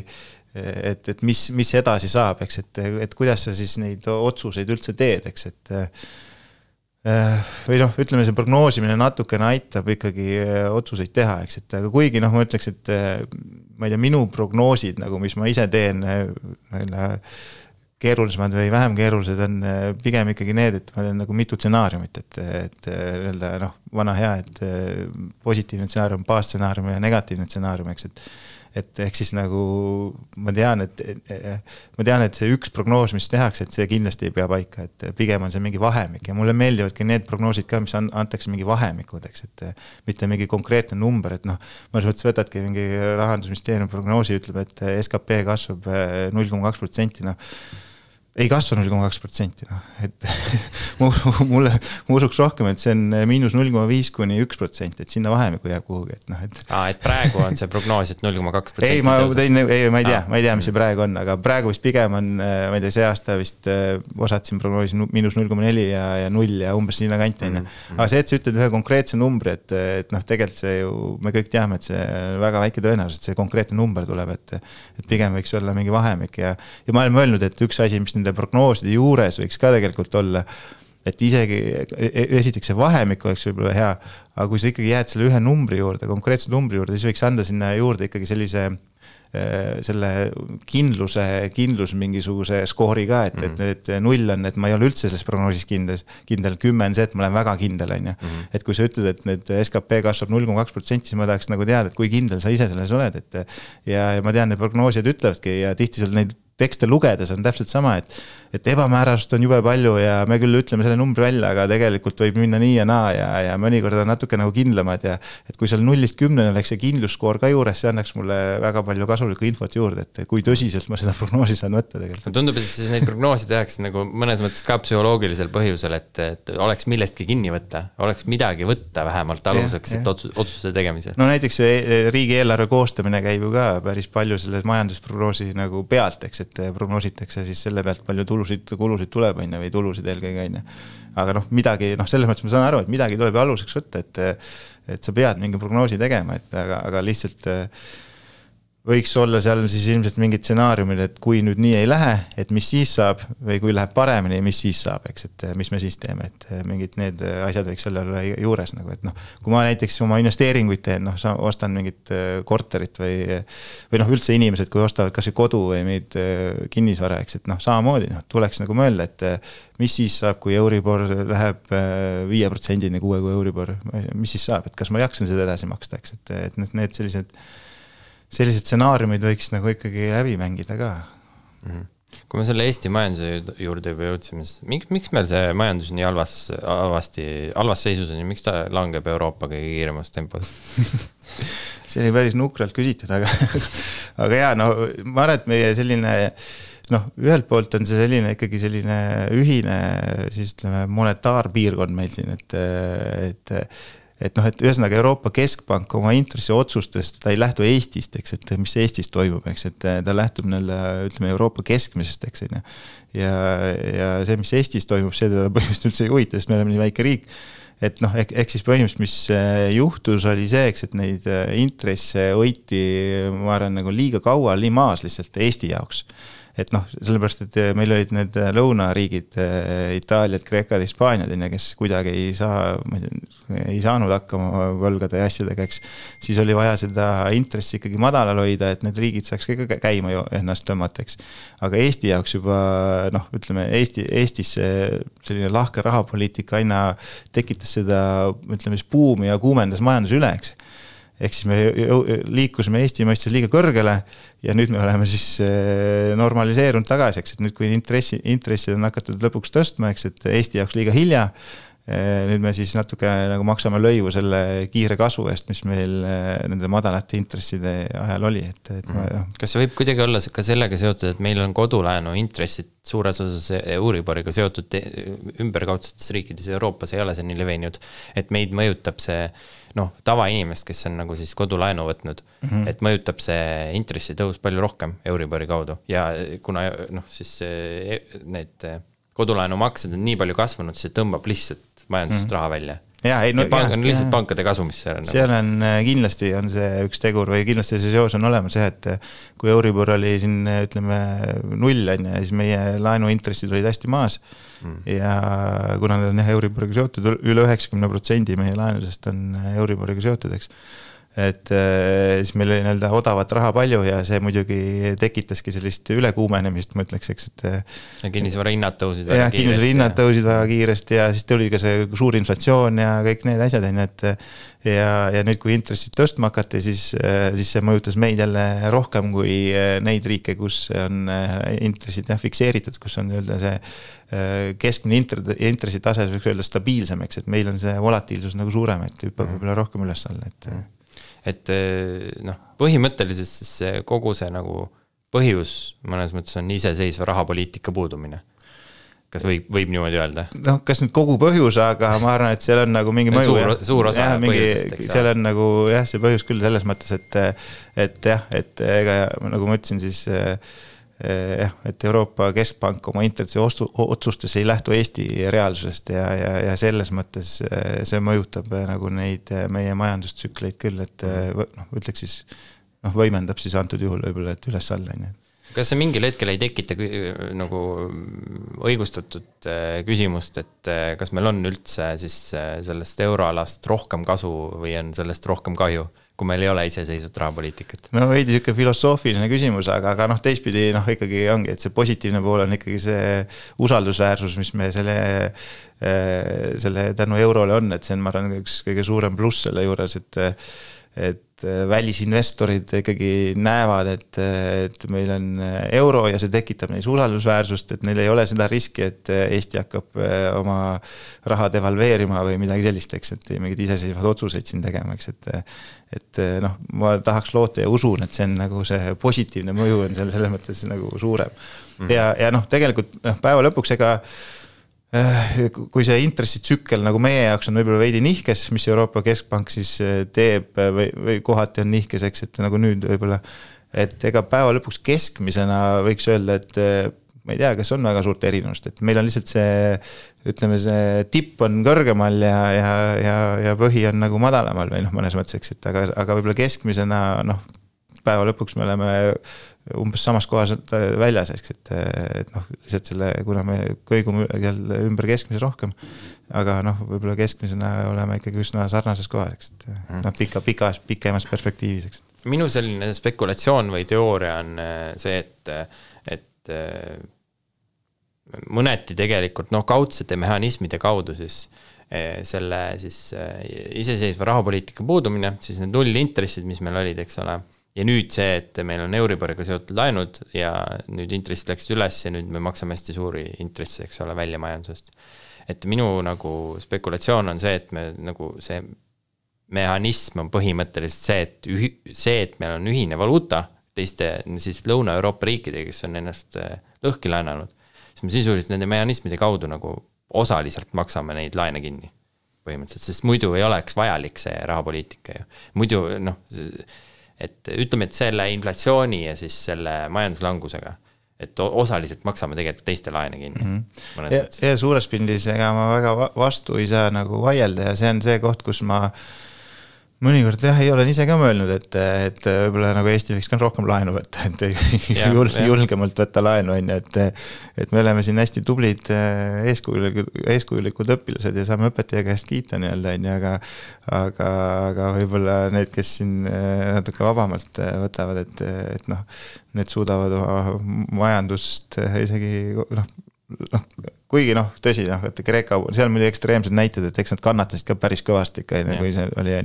et päris nii hulluks ei saa ilmselt minna, aga mulle tundub, et need on kaotavad, kes kõige rohkem laenavad ja need, kes kõige vähem laenavad. Jah, ilmselt täpselt nagu kui sa oled kuskil seal vahepeal, siis on nagu kõige parem. Et see liiga suureks laenukoormust ei aega. Et praeguse selle euroala või rahasüsteemi kontekstis, kui meil oleks näiteks oma valuuta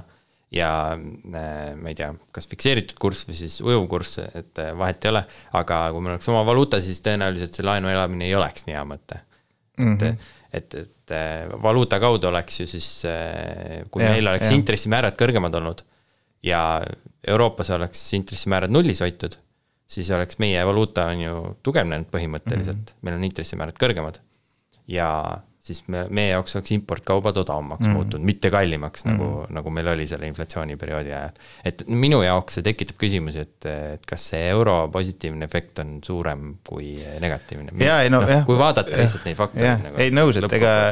et täpselt see ongi, et see ei ole ühene, et ainult on nagu positiivne, aga ma ise usun, tahaks loota, ma üldiselt ikka optimistlik, et ilmselt loodan, et sellest on ikka rohkem kasu olnud, aga jah, nõus, et mitte ainult, et seal on mingid negatiivseid mõjusid ka, aga selle riigi rahanduse kohta ma mõtlesin, ise olen nagu mõelnud selle peale, et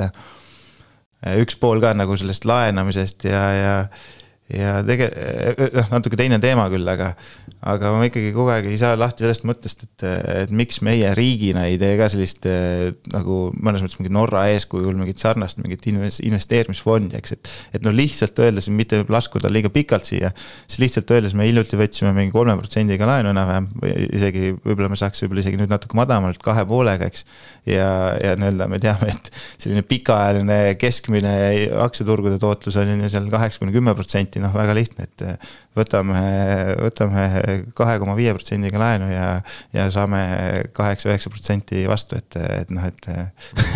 et no põhimõtteliselt see, mida Saksamaa vist hiljuti mingis koguses tegema hakkas, et hakkas laenu võtma ja siis loob seda samamoodi seda riiklikku. Ja tegelikult selles mõttes selleks ju mulle endal tundub nagu, aga see on see poliitiline asi, et meil on 4-aastased valimistsüklid on ja, aga see projekt on pikaajaline, see peab käima üle parteide nii-öelda, eks, et aga ühesõnaga jah, et see on ka viis, kuidas me saaks tegelikult ju sellist teiste riikide edu nagu endale osa sellest, et kui me panemegi USA riiklik fond investeerib USA turule, USA aktsiatesse, siis me saame tegelikult selle USA edu ju tuua koju ja nii-öelda mõnes mõttes teiste riikide edust osa ja teiste riikide elanike tööst neile kasu. Eesti Energia ei pea tingimata minema Google'i kõrbesse mingisugust õlitehast ehitama. Täpselt, et on lihtsamaid viisi ilmselt, kuidas me saaks tegelikult, ja see oleks kui pikaajaline protsess, et noh, ma ei tea, alustame siin mingi mõnekümne miljoniga ja liigume iga aasta väikselt edasi, et see, kas meie riigieelarve on 20 miljonit järgmine aasta suurem ja väiksem, ma arvan, see ei ole nagu väga ei määra midagi, et aga jah, selleks ma arvan mingi asi, mida sellise mitmekümne aasta vaatega riik võiks teha, et selline riiklik fond, mis toob rahvale rikkust teistest edukatest riikidest põhimõtteliselt. Et loob mingi passiivse sissetuleku inimestele. Noh, mingid reeglid siis, millal ja kuidas seda sealt välja võtta ja nii edasi, et eks siis, see, kuidas ma olen seal mõelnud, eks, et see, et me lammutasime teise samba ära, see mulle nagu väga ei meeldi või üldse ei meeldi tegelikult, ma arvan, selle liiga vara me tegime seda, inimesed päris paljud inimesed võtsid teisest sambast raha välja, aga mingi hetkel need inimesed on pensionil ja nad tahaks ikkagi mingit raha saada vist, ja elada, et selles mõttes võiks vaja nagu alternatiivina, nüüd kui inimesed ise ei käitu mõistlikult, ehk siis kui nad ise ei investeeri, siis ongi võib-olla see sama koht, millest me enne ka rääkisime, et võib-olla see on riigi koht, kus riik võiks võtta selle rolli natukene endale ja tekitada selline pikaajaline alternatiivne riiklik fond, mis iganes ja mis tingimustel siis sealt nii-öelda väljamakseid siis ja kellele tehakse, et see on juba eraldi teema, aga põhimõtteliselt niisugune. Aga kas see oli mingisugune vist selle konkursil seal Edukas Eestis vist kirjutas millalgi sellest? Täpselt see sama idee. Mingid aastaid tagasi, nüüd mul tuli meelde. 2-3 aastat tagasi vist umbes, et siis ma täpselt sama ideega selle siuke arvamusartikli või ettepaneku tegin, aga ma hääletaks selle partei poolt, kes selle nagu ära teeks, et kas see, ma saan aru, Norral on see naftafond olemas, see on $1 trillion, see on iga norraka kohta on 200 000 eurot umbes vist. Väga võimalik, jah. Mahult. Ja nemad saavad selle kõik, eks ole, naftast suures osas.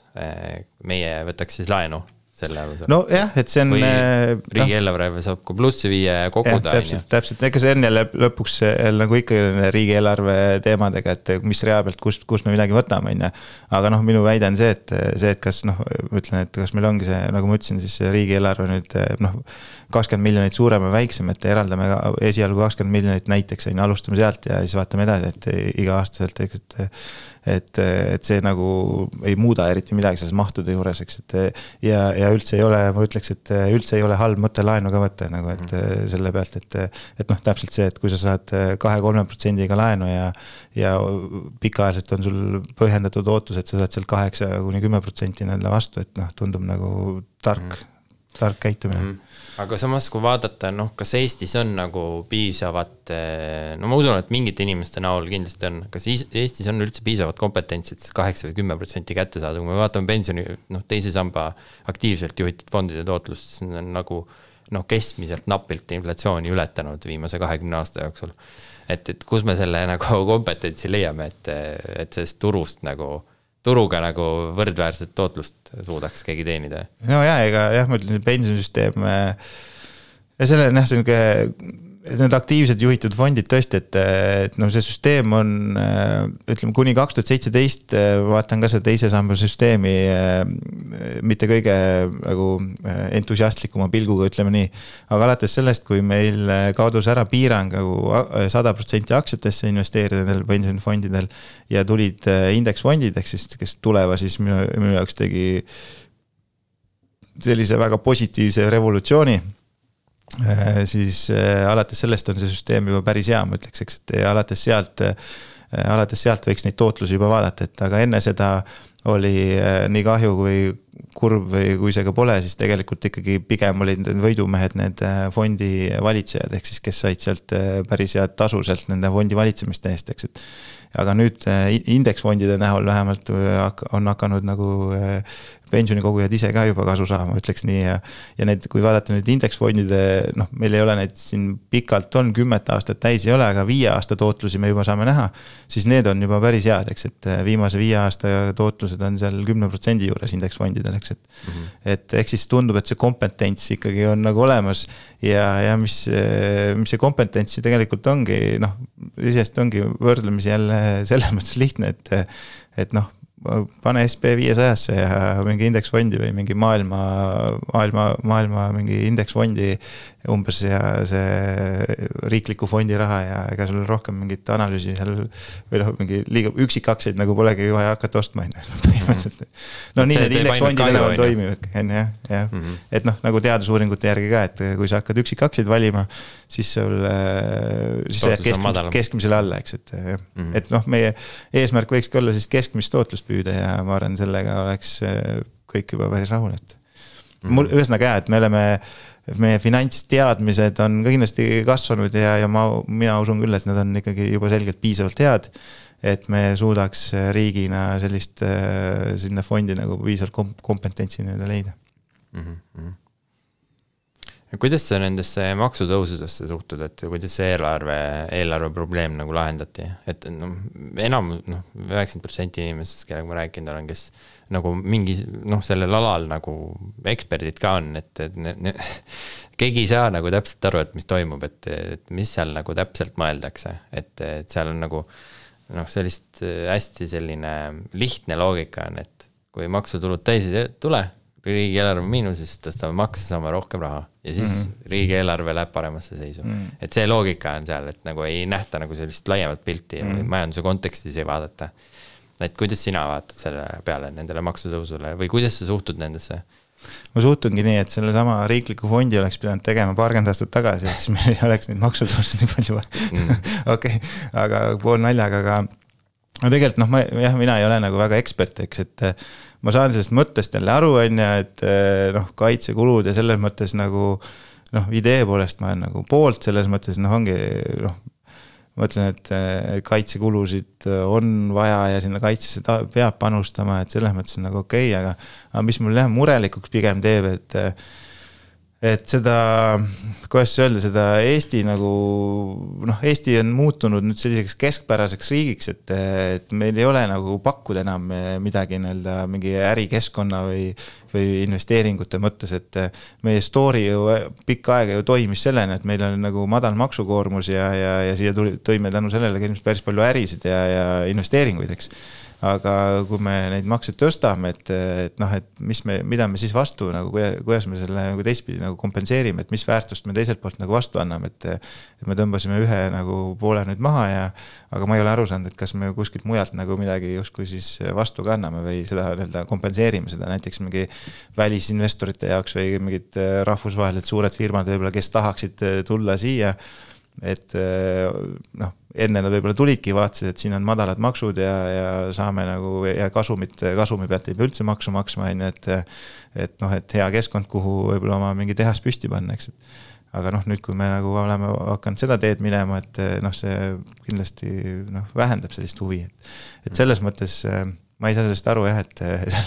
et mis see nagu mis see meie nagu, mis me tahame nagu, millisena me tahame nagu välja paista riigina, et ütleme siis majanduslikus mõttes eelkõige, et mis keskkonda me siia loome ja kelle jaoks, et see on jäänud nagu segaseks, et noh, varem see oli natuke nagu arusaadav, aga noh, nüüd kui me oleme nagu hakanud teist suunas minema, nüüd enam ei ole nagu. Maksutõusud ja siis meil on see, mis meil oli täna, oli elekter vist Soomes 70 korda odavam kui Eestis. Et see on ka minu jaoks nagu müsteerium, et kuidas see võimalik saab olla. Aga noh, et Eestis on elekter nii palju kõrgema hinnaga ja päris pikalt on olnud ja mida see teeb Eesti ettevõtete konkurentsivõimega nagu siin regioonis. Ja, no võib-olla ongi, et noh, täpselt üks koht, millele mõelda, et kui me tõstame makse, võib-olla teiselt poolt peaks tegelema selle sama elektri hinnaga, et just noh, see on kindlasti üks väga oluline sellise äride ja investeeringute meelitamise punkt on mingi energia, eks, et elektrit tõesti,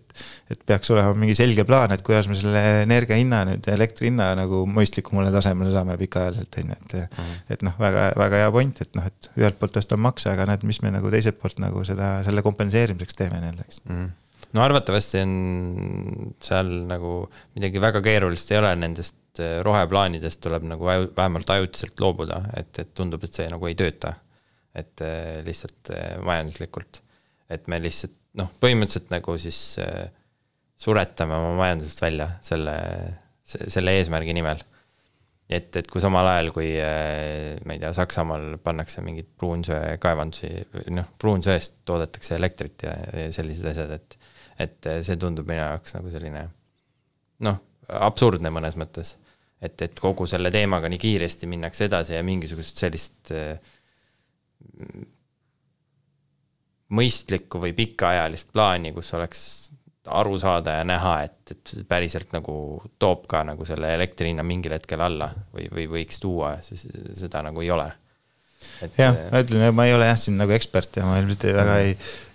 väga ei taha siin nagu sõna võtta,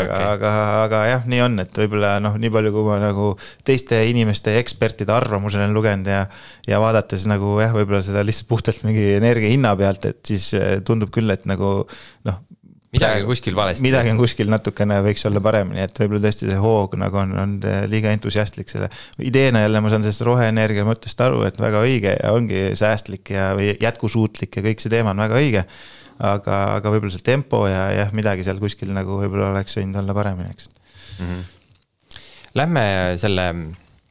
nende psühholoogia juurde tagasi, et investorite psühholoogia juurde. Ma panin mõned märksõnad sealt raamatust, see oli vist 3. raamatus, äkki oli vist investorid, meistriklass. Ja, see sama, jah. Ja seal oli päris pikk peatükk oli emotsioonidest, et seal oli näiteks see, et mis siis inimeste käitumist mõjutab, kui sa investeerimisega tegeled. Seal on näiteks liigne enesekindlus, karja käitumine, see sama dispositsiooni efekt, eks ole, ankurdamine, esindusviga. Ma kõik ei hakka siin ette lugema, su vist oled kirja ka pannud mingisugused. Et kas sa oskad võib-olla sellised 4-5 olulisemat välja tuua ja kirjeldada, mis need on, et meil ka nagu vaatajad saaks teadvustada seda, et kui nad mingid finantsvara ostavad, et mis need emotsioonid, mis need faktorid on, mis neid mõjutavad tegelikult psühholoogiliselt? Jaa, ma arvan, et neid on hästi palju neid tegelikult selliseid, mis on nagu leitud selliseid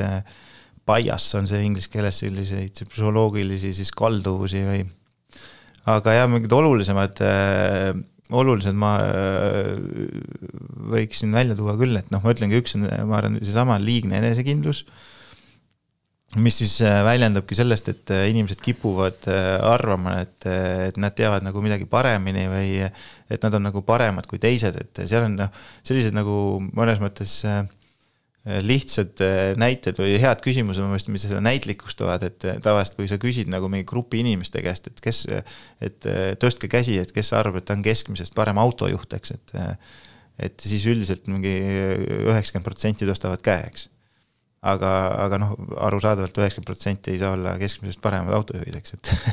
et see on see sama, et me nagu arvame, et meie võimed on nagu paremad, kui nad tegelikult on, eks.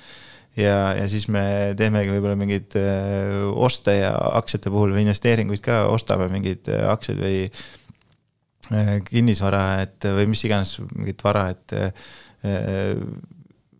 teadmises, et just meie oleme need, kes nagu õigesti oskavad valida ja võib-olla see on ka see, et ja me siis võib-olla õigel ajal ei võta seda uut infot omaks ka, et tuleb mingi uus info, eks, aga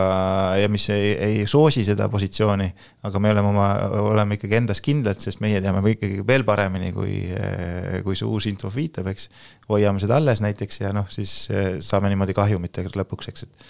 et ma arvan, see on üks et tihtipeale nagu enesekindlus on üsna positiivne, ma arvan, omadus, aga sotsiaalselt ja nii,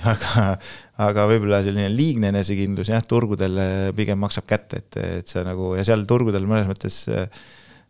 sa peab aru saama, et sa ei ole nagu turust targem, et turg näitab sulle kiiresti koha kätte. Ma olen ise ka seda kogenud just 20. alguses, siis ma mõtlesin, et mis see passiivne investeerimine, et seal tuleb aktiivselt teha, et kõrgemat tootlust saada passiivsest, eks ole. Ja ei saanud kõrgemat tootlust. Pigem on nagu suuri kaotusi saad, et kui sa lähed sellise suhtumisega, et mina tean. Ja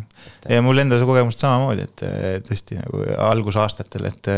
see ikkagi, see on just meeste reema natuke rohkem jälle, et sa oled nagu hästi julge ja enesekindel ja et mis mõttes, et isegi kui ma olen kuulnud, et raske on nagu turu keskmist saada, aga mis mõttes, et mis siis, et teised ei saa, mina ikka saan nagu, et see on see liigne enesekindlus. Ja üks asi jälle natuke seostub ka võib-olla mõnes mõttes, või tulemus on võib-olla natuke sarnane, on selline ankurdumine ka, mis ma tooks välja, ongi see, et kui me mingit ostame, siis me jääme kuhugi kinni, mingisse numbrisse, nagu öelda, paneme ankru kuhugi numbrisse näiteks, et üldiselt on see, et kõige lihtsam näide, et pannakse ostuhinda, eks, et ma ostsin mingi aktsia, võib mingi muu vara ka, jälle kinnisvara, et ma ostsin mingi aktsia või kinnisvara või mingi fondiosaku või mis iganes, eks, ja see aktsia nüüd langes, eks, et siis ma jään sinna ostuhinda kinni, et ma nagu ei vaata seda, mis uus info on peale tulnud, et võib-olla ongi äri on läinud kehvemaks, majandus on muutunud, uus info, aga siis mu mõttekäik on see, et kui ma nüüd saan selle sama hinna tagasi, millega ma ostsin, ehk siis ma saan nulli, et siis ma müün maha, eks. Ja siis ma olengi selles ostuhinnas nii kinni, olen selle ankru sinna kinni pannud, et jäängi sinna ankrusse sinna ostuhinda ja muudkui kahjumi jookseb jälle. Et neid ankrud võib muidugi muudel tasemetel ka olla, aga üldiselt üsna tihti on see ostuhindeks, et ma enne ei müü, kui ma saan tagasi selle ostuhinda tagasi. Ja siinkohal võib-olla on ka mõistlik nagu jälle vaadata nagu hästi oluline on nagu eristada aktsiat ja ikkagi ettevõtet, et see aktsia hind ja aktsia on nagu ta on lihtsalt mingisugune instrument või mingi peegeldus nagu sellest ettevõtte ärist, eks, et pigem ikkagi keskenduda selle ettevõtte ärile, ettevõttele või mingitele sellistele näitajatele, mitte sellele hinnale, et kuidagi, et see hind peaks nüüd liikuma nii või naapidi, et mitte sellest hinnast väga palju seda infot ammutada, vaid pigem sellest, et mis seal nagu seal taga on, nagu, mis see äri, kas see äri on nagu läinud halvemaks, paremaks või mis iganes,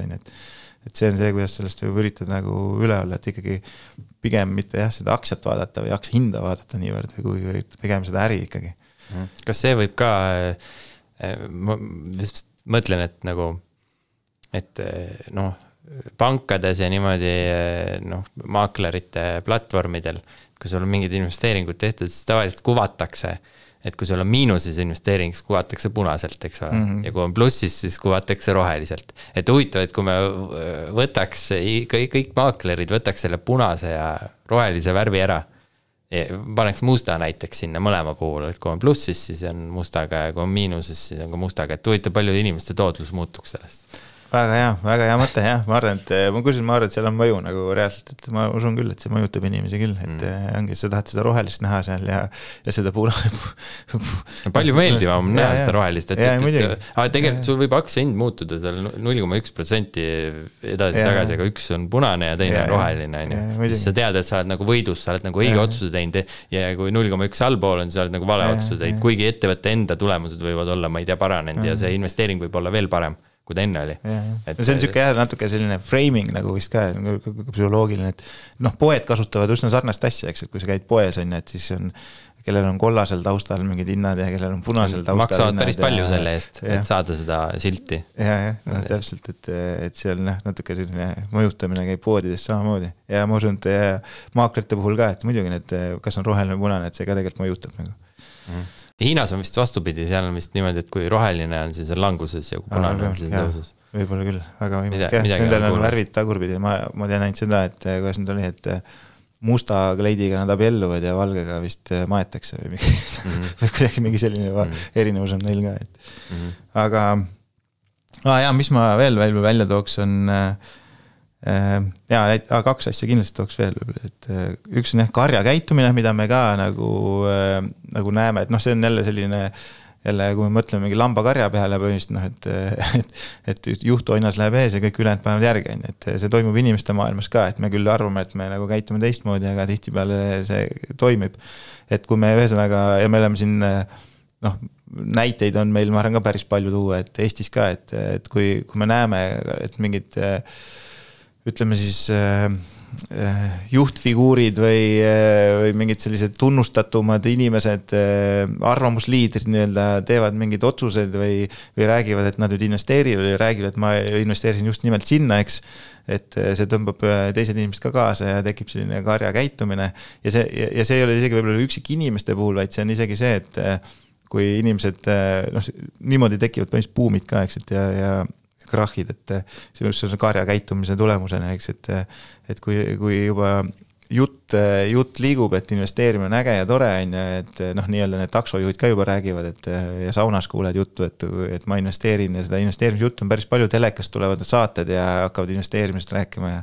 ja siis see tõmbab kõik inimesed kaasa, et ilma mõtlemata siis inimesed üsna nagu analüüsimata hakkavad aktsiaid ostma, eks, ja lähevad siis kõik nende karjaga koos kaasa, eks, et aru saamata, et see väärtus võib-olla on juba sellest õiglasest hinnast juba päris kaugele läinud, eks, et ja noh, nii tekib buum tavaliselt ja nii tekivad ka tihti suured kaotused või siis teistpidi on see krahhi pool samamoodi, kui on negatiivne, siis jälle inimesed reageerivad samamoodi karjana üle, et müüvad emotsionaalselt alla, kas siis üksikpositsioone või kogu turgu nii-öelda, eks, et ja saamata aru tegelikult, et võib-olla nendel ettevõtetel, mida nad müüvad, võib-olla nagu väga häda polegi, aga lihtsalt kuna kõik ümberringi müüvad, siis ma müün ka, ja siis tehakse ka mõnest kahjulikke tehinguid, et noh, eks see on tark investor, kes suudab oma emotsioone talitseda ja fundamentaalselt natuke analüüsida, käitub muidugi vastupidi, eks, et noh, nii-öelda teada on, et parimad tehingud tehakse ikkagi siis, kui on negatiivsus kõige suurem, ütleme siis nii, eks, et kui on turg täitsa emotsionaalselt põhja müüdud ja ma võin oma näiteid tuua, mulle hästi meeldib sellised nafta näited, mis mul on nagu õnnestunud, mul on mingi ebaõnnestunud asju ka, aga kui 2016 ja nafta hind kukkus väga ära ja 2020 oli ka, kui ta kukkus isegi negatiivseks, et mõlemal korral ma nägin selliseid naftaaktsiate emotsionaalseid müüke, eks, aga see, et nafta hinnu on $10 või negatiivne, no see ei ole ju jätkusuutlik, et me teame, et natuke ratsionaalselt mõelda, sa tead, et see läheb tagasi, eks. Noh, ja kui sel hetkel nagu ostsid ja siis mina ostsingi sel hetkel, sest ma teadsin, et see on emotsionaalne müük, eks. Siis tuli seal päris suured tootlused päris lühikese ajaga, et lihtsalt kasutad ära seda emotsionaalsust, teiste inimeste emotsionaalsust põhimõtteliselt tegelikult. Ja teades siis oma emotsioone, et hoides neid kontrolli all võib-olla. Ja see VTI toornafta oli seal $-37, eks ole, ja mina mäletan, mõtlesin, et sul on inimkonna ajaloo kõige olulisem tooraine, mis on kogu majanduse aluseks sisendiks, eks ole, ja see hind on negatiivne, et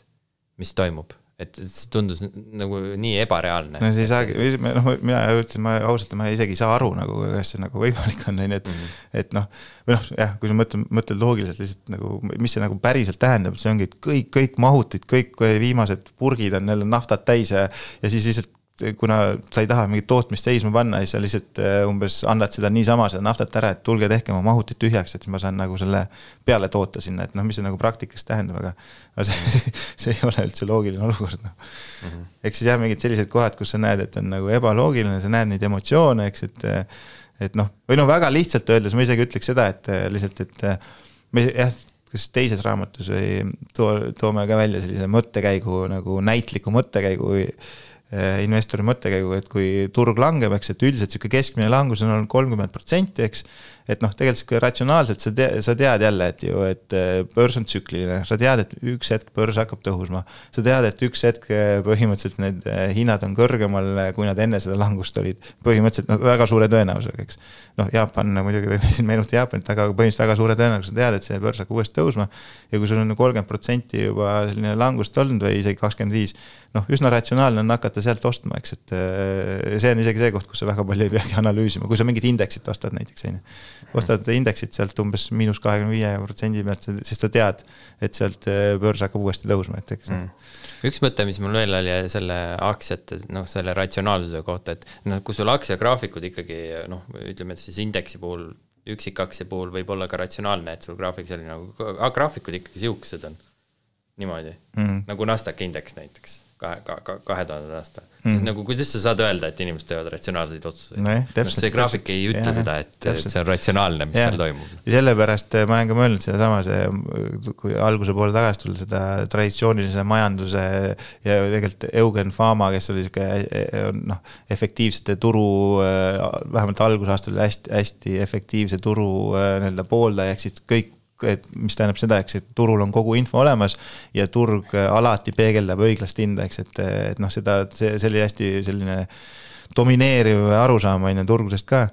Aga tõesti, kui sa vaatad neid buume ja alati me läheme Hollandisse tagasi sinna tulbibuumi ja edasi, et sa ei saa ju öelda, et see on nagu loogiline või ratsionaalne, ei ole ju. Ja sama selle nafta hinnaga, eks? Ja sama nafta hinnaga, see ei ole ju ratsionaalne. Ja pärast me oleme näinud, et see ei olnudki ratsionaalne, sest et see hind on korrigeerunud, me oleme tulnud normaalsusse tagasi, eks, et aga ometi sa teed neid mudeleid ja teooriaid, aga samas ongi see, kuna see on nagu demokraatiaga, Churchill või kes ütles, et demokraatia ei ole nagu kaugeltki parim süsteem, aga see on kõige parem, mis meil on, nagu, eks, et ka nende mudelitega natuke sarnane, et majandusmudelid ka, et need ei ole kindlasti täiuslikud, aga need on selle hetkel kõige paremad, mis meil on, eks. Ma just hiljuti nägin sellist graafikut, mis näitas, et kui palju siis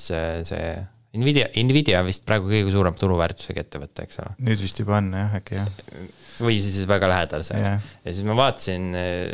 ühte graafikut nägin Twitteris, kus oli toodud välja Cisco, mis oli siis seal tehnoloogiamulli tipus üks põhiaktsiatest, sest Cisco moodustas USA SKP-st sisemajanduse kogu produktist see turuväärtus moodustas siis 5% selle mulli tipus ja Nvidial on praegu 12% kogu USA majandusest.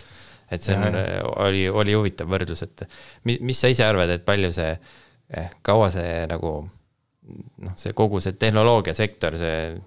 7-8 ettevõtet seal veab seda USA turgu nagu pikalt on vedanud tegelikult. Et kaua see nagu pidu kestab seal turgudel? Raske jälle öelda, aga ma ütlen nagu, et hästi keeruline öelda, aga kuidagi mingisugust sellist kindlustunnet see nagu ei tekita sellised kiired tõusud, et nagu jälle niimoodi ajalukku vaadates on üldiselt ikkagi sellised kiired tõusud lõppenud mingisuguse kiire langusega väga üsna tihti, et ehk siis see sama ongi võib-olla selline, võib-olla seal ongi juba hakkab mingi hetk sellist emotsiooni ja sellist nagu rohkem mängu tulema, et aga jah, aga raske öelda, et kaua see veel kestab, aga see ei tundu nagu jätkusuutlik tempo kindlasti mitte. Ma saan aru sellest buumi tippu iseloomustab see mõtteviis, et sa ostad selle mõttega aktsiaid, et sa saad neid kellelegi teisele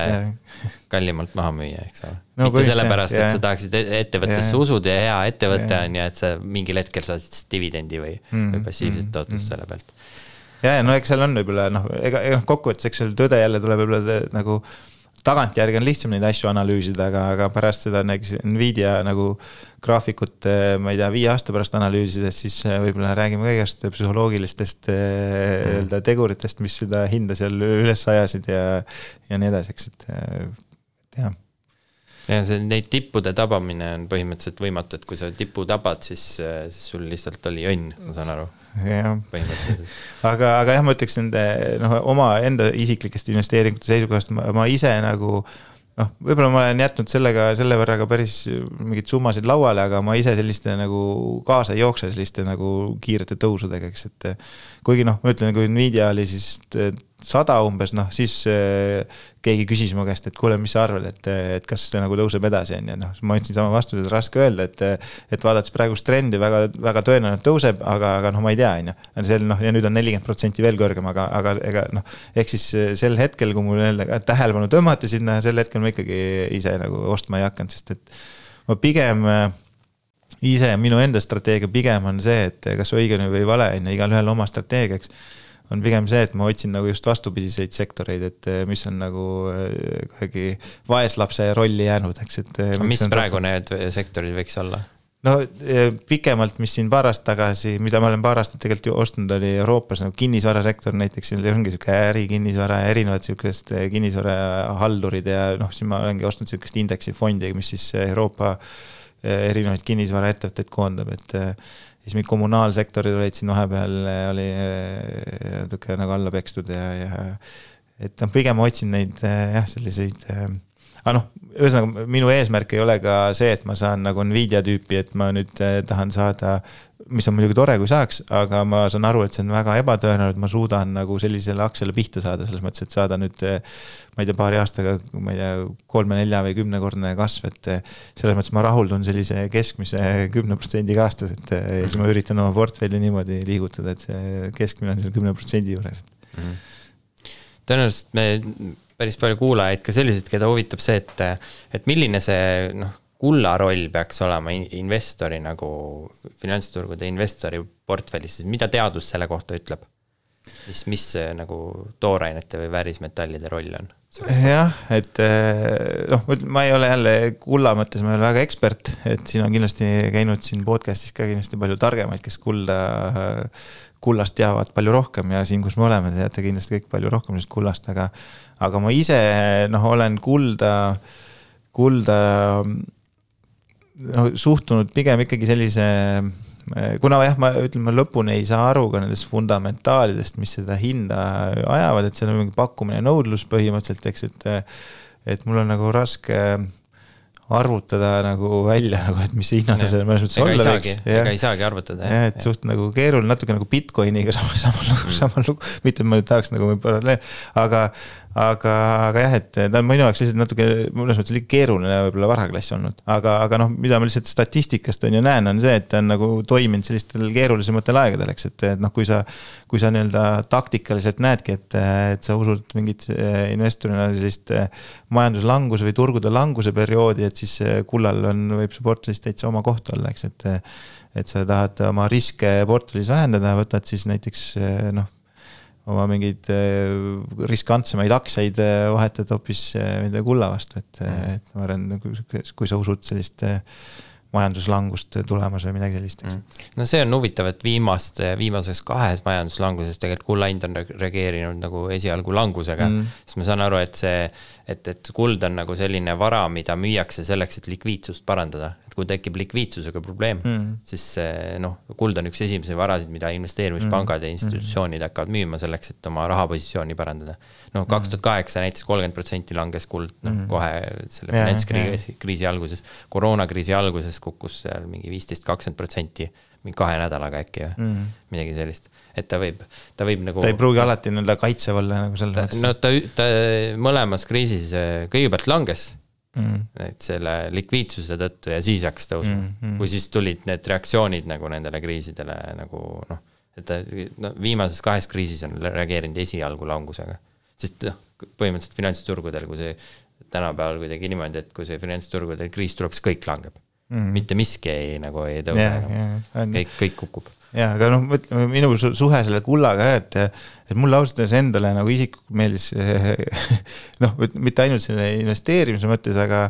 aga selline füüsiline kuld, et lihtsalt emotsionaalselt oleks nagu tore, et või mul on ka mingi väga vähe, aga ühesõnaga, et sul ongi mingi füüsiline kullatükk kodus kuskil peidetud, et sul on see emotsionaalne rahulolu, et sa tead, et sul on selle, võid vahepeal vaadata ja natuke sarnane nagu mõnest kunstiga ka, et siuke nagu alternatiivne varaklass veidi, et ütlen, aktsiad nagu ei paku mingit erilist emotsiooni nagu sellist just vaimselt või kuidagi nii, et aga noh, mingi tore kunstiteos su kodus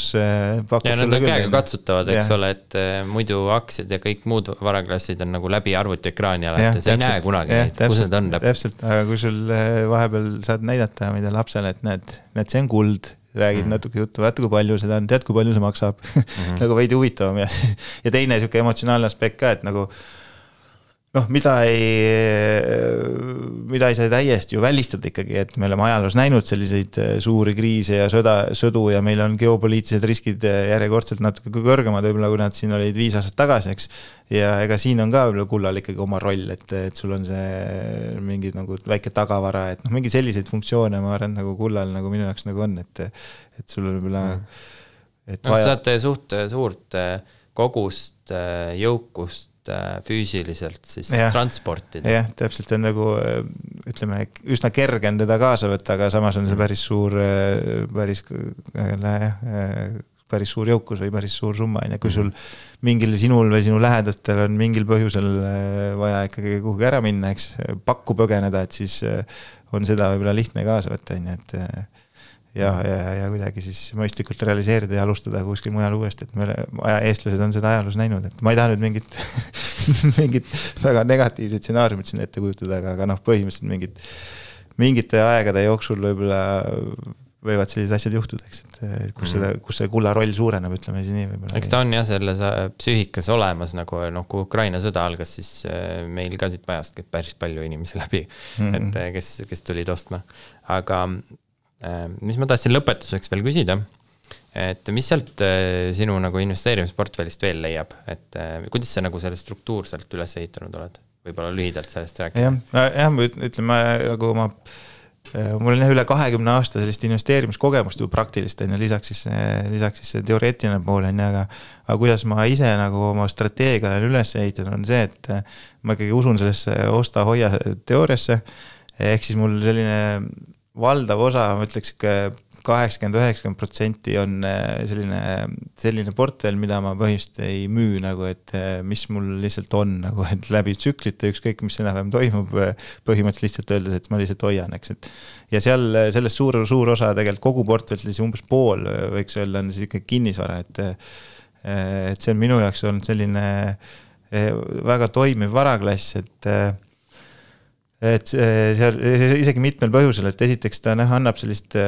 on ka statistiliselt andnud sellist mõistlikku tootlust, sellist mõõdukat tootlust, et Eesti näitel on ta selline 8-9% tõusnud, keskmine ruutmeetri hind viimasel 20 aastal,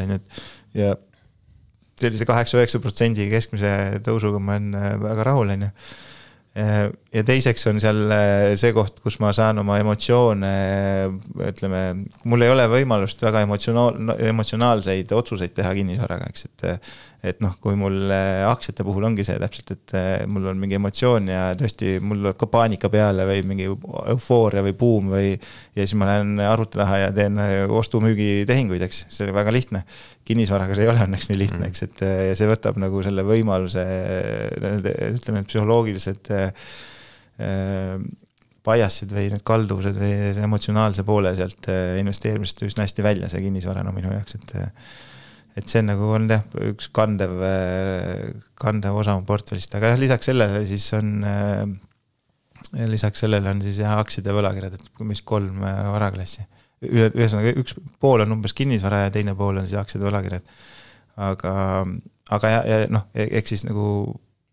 aga strateegilises mõttes on nii, et umbes nagu ma ütlesin, 89% on üldiselt paigal ja siis 10-20%-ga ma siis teen taktikalisi liigutusi, ehk siis võib-olla üritangi mingit tsüklit siin nagu ajastada või midagi sellist, et mis on siis võib-olla see mängu ilu seal, et ma olen aru saanud, et endal ka, et mehena ka, et siin on vaja ikkagi natuke sellist mängu ilu ka. Ja isegi kui võib-olla päeva lõpuks avastan ikkagi, et kõige mõistlikum see tegevus ei ole, aga see on see, mis võib-olla natuke meelelahutuslik pool ka seal ja võib-olla kohati võtan ka selle väiksema osaga suuremat riski, et ongi mingid iduinvesteeringuid ja mingid taolisi asju ka. Aga jah, siuke väga suur osa portfellist on ikkagi paigal ja igav ja selles mõttes, et see on nagu kokkuvõttes see, ütleme, toimib paremini kui see, mida ma varem tegin, ehk siis üritasin turust targem olla. Palju töövad lõpuks selleni? Tundub jah, et oleks tahtnud ka varem jõuda, aga jah. Aga suur tänu, et saatesse tulid. Jah, väga tore oli juttu jääda. Samad sõnad, et ma loodan, et ka vaatajatel oli väga õpetlik ja hariv. Aitäh, et vaatasite ja kuulasite. Näeme siis juba järgmises saates. Midagi.